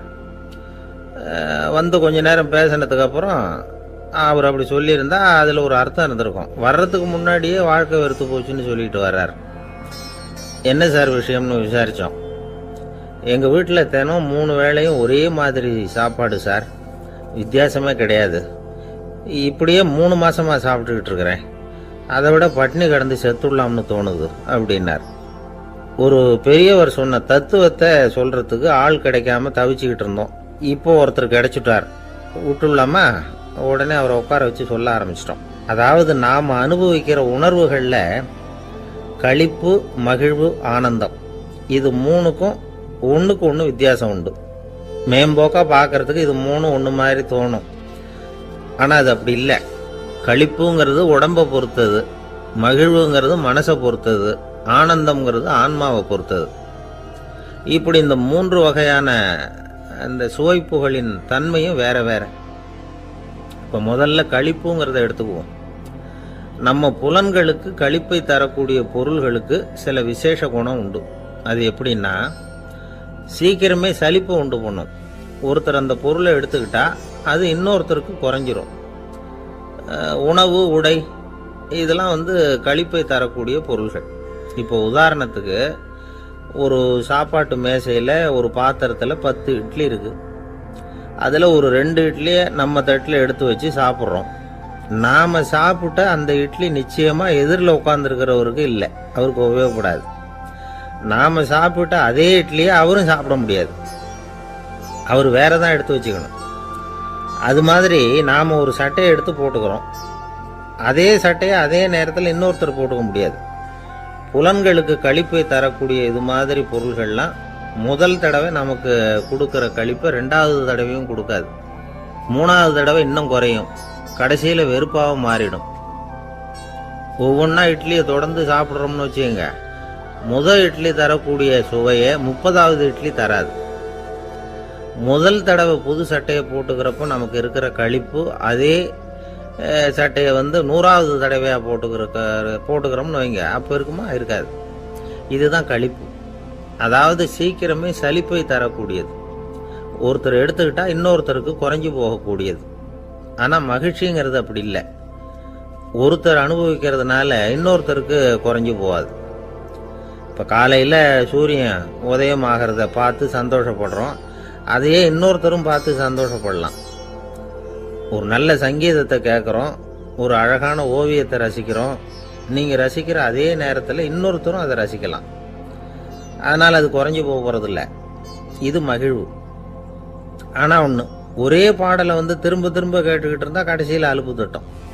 அதாவது மகிழ்வுங்கிறது எப்படின்னா, மற்றவங்களோட பகிர்ந்து கொள்றதுனால குறையாது. ஆனால் ஒரே பொருள் மீண்டும் மீண்டும் அனுபவிப்பை தர்றப்போ முதல்ல மகிழ்வு அதிகரித்து அதுக்கப்புறம் அது மங்கி மறைஞ்சு போயிடும். இதுதான் அந்த மகிழ்வுங்கிறதுக்கு இலக்கணம். சரி, இப்போ மூணாவதாக சுகம் தரக்கூடிய ஆனந்தம்ங்கிறது எப்படின்னா, இது நமக்கு உள்ளே இருந்து சுரக்கிறது. மனசு சலனங்கள்லேருந்து விடுபடுறப்போ இந்த ஆனந்தம் நமக்கு கிடைக்கும். இது நிலையான சுகம், ஆத்ம சுகம். களிப்பிலிருந்து மகிழ்வுக்கும் மகிழ்விலிருந்து ஆனந்தத்துக்கும் செல்றது தான் மனிதன் நடத்த வேண்டிய முக்கியமான பயணம். இவ்வளவு விஷயத்தையும் கேட்டுட்டு இந்த காலத்து பையன் ஒருத்தன் வந்தான்.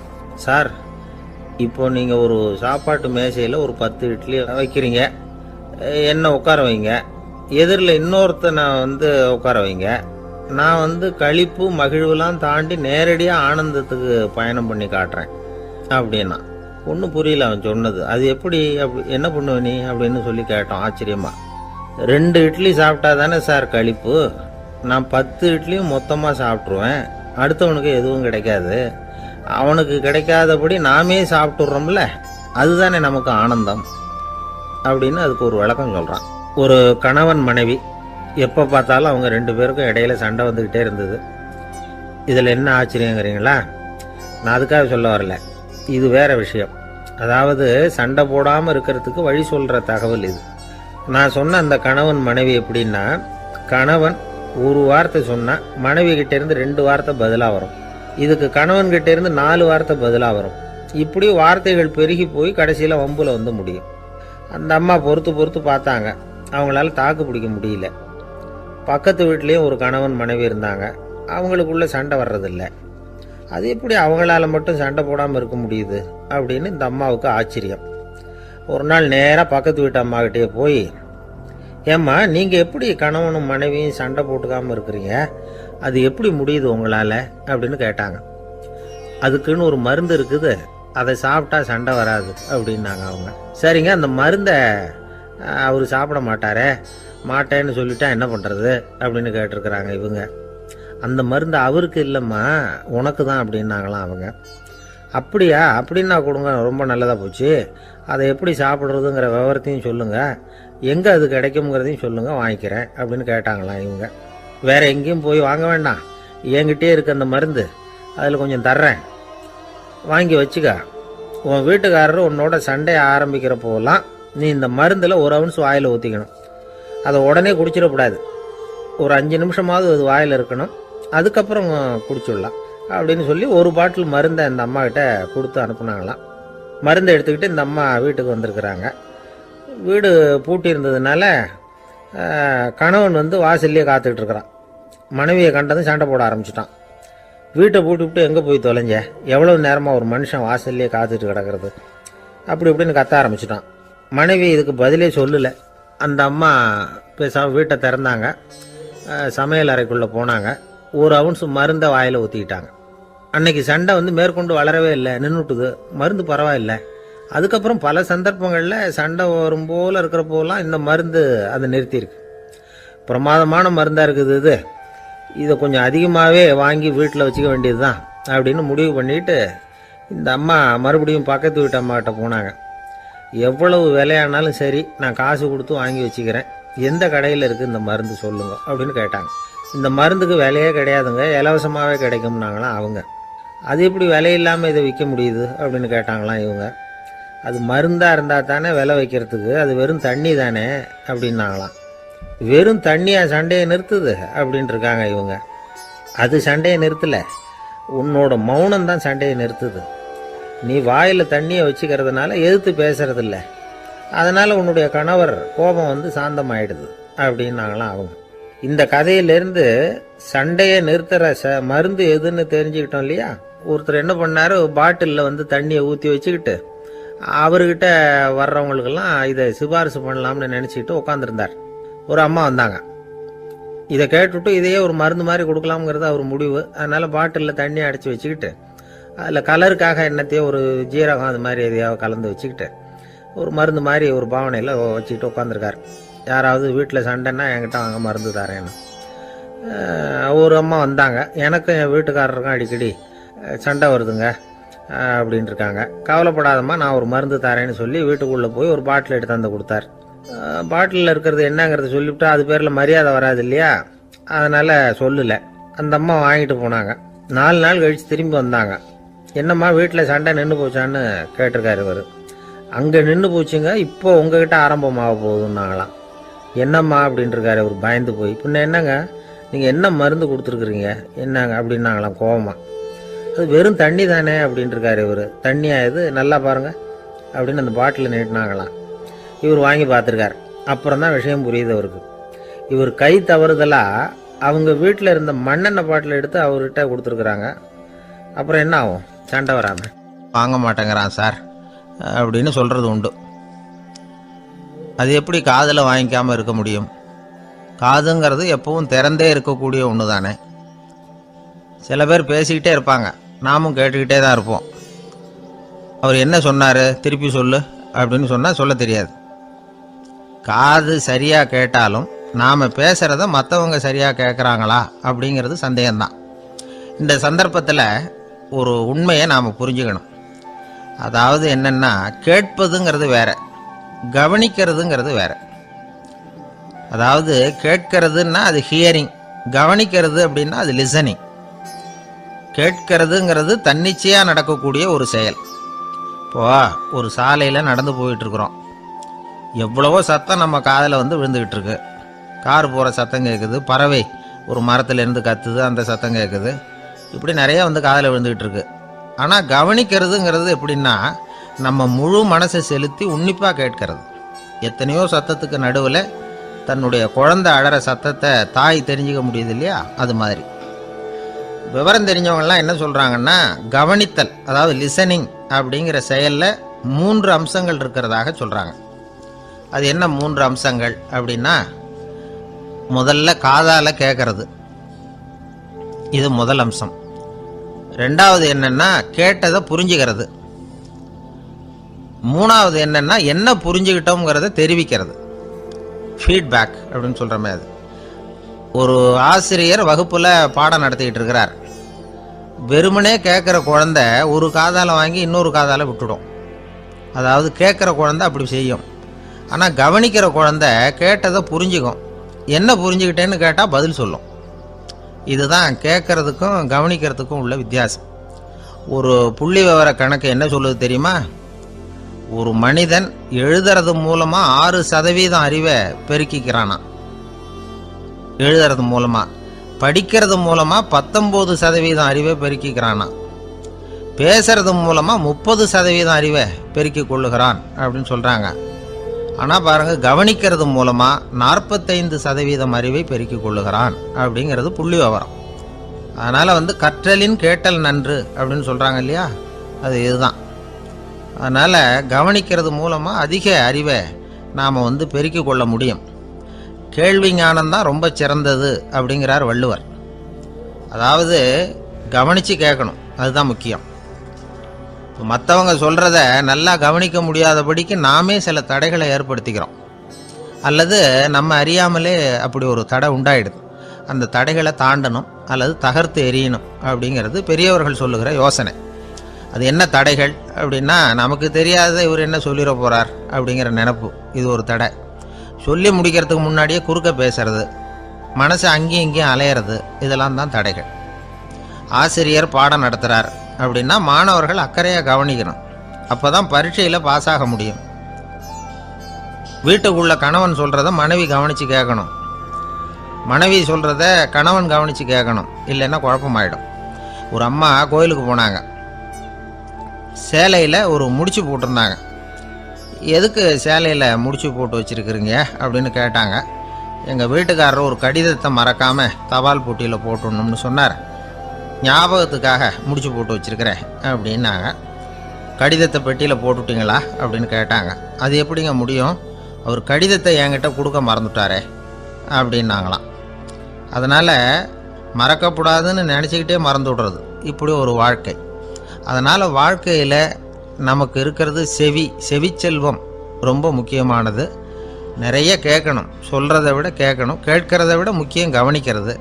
அப்படி கவனிக்கிறது மூலமாக நம்முடைய வாழ்க்கையில் வெற்றி பெறணும். அங்கே நபிகள் நாயகம் உட்கார்ந்துருக்கிறார். அந்த சமயம் அங்கே வர்றாங்க.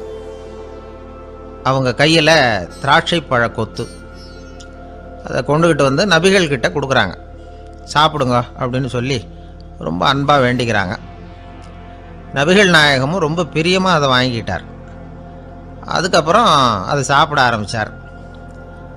நபிகள் நாயகம் மதீனாவில் தங்கியிருந்தப்போ இது மாதிரி நிறைய பேர் பழங்களையும் தின்பண்டங்களையும் கொண்டுகிட்டு வந்து கொடுக்கறது வழக்கம். நபிகள் நாயகம் என்ன பண்ணுவார்னா அதையெல்லாம் வாங்குவார்.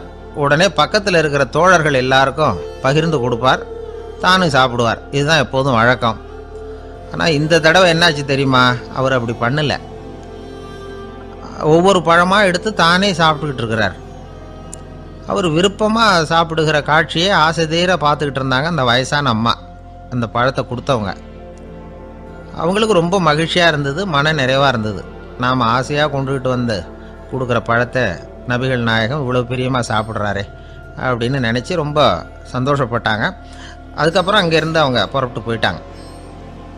அந்த அம்மா போனதுக்கப்புறம் பக்கத்தில் இருந்த தோழர்கள் பேச ஆரம்பித்தாங்க. ஏன்னா அவங்களுக்கு சந்தேகம், இன்றைக்கி வித்தியாசமாக நடந்துக்கிட்டாரே அப்படின்னு. அண்ணலே, எது உங்களுக்கு வந்தாலும் எங்கள் எல்லாருக்கும் கொடுத்துட்டு தான் நீங்கள் சாப்பிடுவீங்க. இன்றைக்கி மட்டும் நீங்கள் அப்படி செய்யலையே, எல்லா பழத்தையும் நீங்களே சாப்பிட்டீங்களே, அதுக்கு என்ன காரணம் அப்படின்னு கேட்டாங்க. இப்படி கேட்கறதுனால நாயகம் அதை தப்பாக புரிஞ்சிக்க மாட்டார் அப்படிங்கிறது அவங்களுக்கு தெரியும். யாரும் எதையும் அவர்கிட்ட கேட்கலாம், அப்படி கேட்கறதுக்கு உரிமை உண்டு. இந்த ஜனநாயக முறைகளுக்கு அவர்கள் கொடுத்த மரியாதை இது. தோழர்களின் கேள்விக்கு நபிகள் பதில் சொல்ல ஆரம்பித்தார். நண்பர்களே, அந்த அம்மா ரொம்ப பிரியமாக அந்த பழங்களை என்கிட்ட கொண்டுகிட்டு வந்து கொடுத்தாங்க. முதல்ல ஒரு பழத்தை எடுத்து வாயில் போட்டு பார்த்தேன். அது ரொம்ப புளிப்பாக இருந்தது, சாப்பிட்றது ரொம்ப கஷ்டம். உங்ககிட்ட யாருக்காவது அதை கொடுத்துருந்தா அதில் வாயில் போட்டதும் புளிப்பு தாங்காமல் முகம் சுழிச்சிருப்பீங்க. அதை அந்த அம்மா பார்த்துட்டாங்கன்னா வருத்தப்பட்டிருப்பாங்க. ஆசையாக கொண்டுகிட்டு வந்து நமக்கு கொடுத்துருக்குறாங்க. அவங்க அன்பான மனசை நோகடிக்கிறதுக்கு நான் விருப்பப்படலை.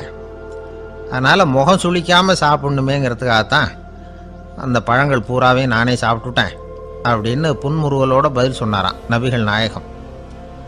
இன்னொருத்தர் மனசு புண்படக்கூடாதுங்கிறதுக்காக புளிப்பையும் இனிப்பாக ஏற்றுக்கொள்ளுகிற பண்பாடு இருக்குது பாருங்கள், அது ஒரு பெரிய நாகரிகம். அது எல்லாருக்கும் சுலபமாக வந்துடாது. நல்லா இருக்கிற பழத்தையே என்ன இவ்வளவு மோசமாக இருக்கேன்னு சொல்லுகிறவர்கள் தான் நம்மக்கிட்ட அதிகம். இந்த காலத்தில் இல்வாழ்க்கையில் இந்த நாகரிகத்தை சில பேர் கடைப்பிடிக்கிறது உண்டு. நல்லா இருக்க இல்லையோ முகம் சுளிக்காமல் சாப்பிட்ருவாங்க. ஏன்னு கேட்டால், எதுக்காக சார் வீண் வம்பு, ஏதோ நமக்குன்னு கொடுத்து வச்சது அவ்வளவுதான் அப்படின்னு நினச்சிக்கிட்டு போக வேண்டியது தானே அப்படிம்பாங்க. இவங்கெல்லாம் கூட ஒரு விதத்தில் பண்பாடு தெரிஞ்சவர்கள் தான். இப்போ ஒரு ஆள் ஊரெலாம் சுற்றி விட்டு கடைசியில் அழுத்து போய் ஒரு ஹோட்டலுக்குள்ளே நுழைஞ்சானான். ரொம்ப களைப்பாக இருந்தது அவனுக்கு. அதனால் ரொம்ப களைப்படைஞ்சு போய் ஒரு நாற்காலியில் போய் உட்காந்துருக்கிறான். இவனை பார்த்ததும் சர்வர் ஓடி வந்தார். சார், உங்களுக்கு என்ன வேணும்னு கேட்டார். எனக்கு தேவை 2 தோசையும் கொஞ்சம் அன்பான வார்த்தைகளும் அப்படின்னா. சர்வர் உள்ளே போனார், 2 தோசையை கொண்டாந்து வச்சார். அன்பான வார்த்தை கேட்டனே அப்படின்னா இவன். சர்வர் ரொம்ப பணிவாக குனிஞ்சு இவன் காதோரமாக சொன்னார், ஐயா, இந்த தோசையை சாப்பிட்றாதீங்க, புளிச்சு போன பழைய மாவு அப்படின்னார். இது பாருங்கள், அன்பான வார்த்தையும் 2 தோசையும் கேட்டார், கொண்டாந்து கொடுத்துட்டார். இப்படி இருக்கிறவர்களும் இன்றைய மனிதர்களில் அதிகம். அதனால் மனிதர்கள் ஒவ்வொருத்தரும் ஒவ்வொரு விதம். நம்மக்கிட்ட பிரியமாக நடந்துகிறவர்கள் மனம் கோணும்படி நாம் நடந்து கொள்ளக்கூடாது அப்படிங்கிறது தான் நபிகள் நாயகம் அவருடைய செயல் மூலமாக நமக்கு உணர்த்தி இருக்கிற வாழ்வியல் உண்மை. கழுதிய நண்பர்கள் எங்கே போனாலும் சேர்ந்தே போவாங்க வருவாங்க. அப்போது அந்த கழுதை கொஞ்சம் கவலையோடு பேச ஆரம்பிச்சுதான். அதோ பாரு, அங்கே ஒரு புதர் தெரியுது இல்லையா, இந்த புதருக்குள்ளே ஒரு சிங்கம் இருக்குது. அந்த பக்கமாக நான் போகிறப்போ வர்றப்போலாம் அது என்கிட்ட வம்பு வளர்க்குது, தகராறு செய்யுது, என் மேலே பாயுது, என்னை தாக்குது, ஏன்னு தெரியல அப்படின்னுது. இதை கேட்டதும் அந்த குரங்கு சொல்லிச்சு, இனிமேல் கவலைப்படாத, இந்த தடவை நான் உன்னை காப்பாற்றுறேன்னுது. அதுக்கப்புறம் ஒரு நாள் அந்த குரங்கும் கழுதியும் அந்த புதர் பக்கமாக போய்கிட்டு இருந்தாங்க. எதிர்பார்த்தது மாதிரியே நடந்தது. இந்த சிங்கம் எதிரில் வந்தது, கழுதியை பார்த்தது, உடனே அது மேலே பாய ஆரம்பிச்சுட்டுது. அவ்வளவுதான். உடனே இந்த குரங்கு என்ன பண்ணிச்சு தெரியுமா, கிடுகிடுன்னு ஒரு மரத்து மேலே ஏறி உட்காந்துக்கிட்டது. அங்கே உட்காந்துக்கிட்டு கீழே அந்த கழுதியும் சிங்கமும் போடுற சண்டையை வேடிக்கை பார்க்க ஆரம்பிச்சுட்டுது. கொஞ்ச நேரம் கழித்து அடிபட்ட காயத்தோடு அந்த கழுதை மெதுவாக நடந்து வந்தது. குரங்கும் மெல்ல மரத்தை விட்டு கீழே இறங்கிச்சு. இப்போ கழுதை கேட்டுது, என்னை காப்பாத்துறேன்னு சொல்லிவிட்டு காலை வாரி விட்டுட்டியே, நீ பாட்டுக்கு மரத்து மேலே ஏறி உட்காந்துக்கிட்டே, இது நியாயமானது. குரங்கு பரிதாபமாக அதை பார்த்துது. நான் மரத்து மேலே இருந்து நீங்கள் 2 பேரும் சண்டை போட்டதை பார்த்துக்கிட்டு தான் இருந்தேன். உன்னோட சத்தம் தான் அதிகமாக இருந்தது, அது நீ சிரிக்கிற மாதிரி எனக்கு கேட்டுது, அதனால் நீ தான் ஜெயிச்சுக்கிட்டு இருக்க போல இருக்கு அப்படின்னு நினச்சிவிட்டேன்னு. இன்றைக்கி பல பேர் இப்படி தான் இருக்கிறாங்களாம்.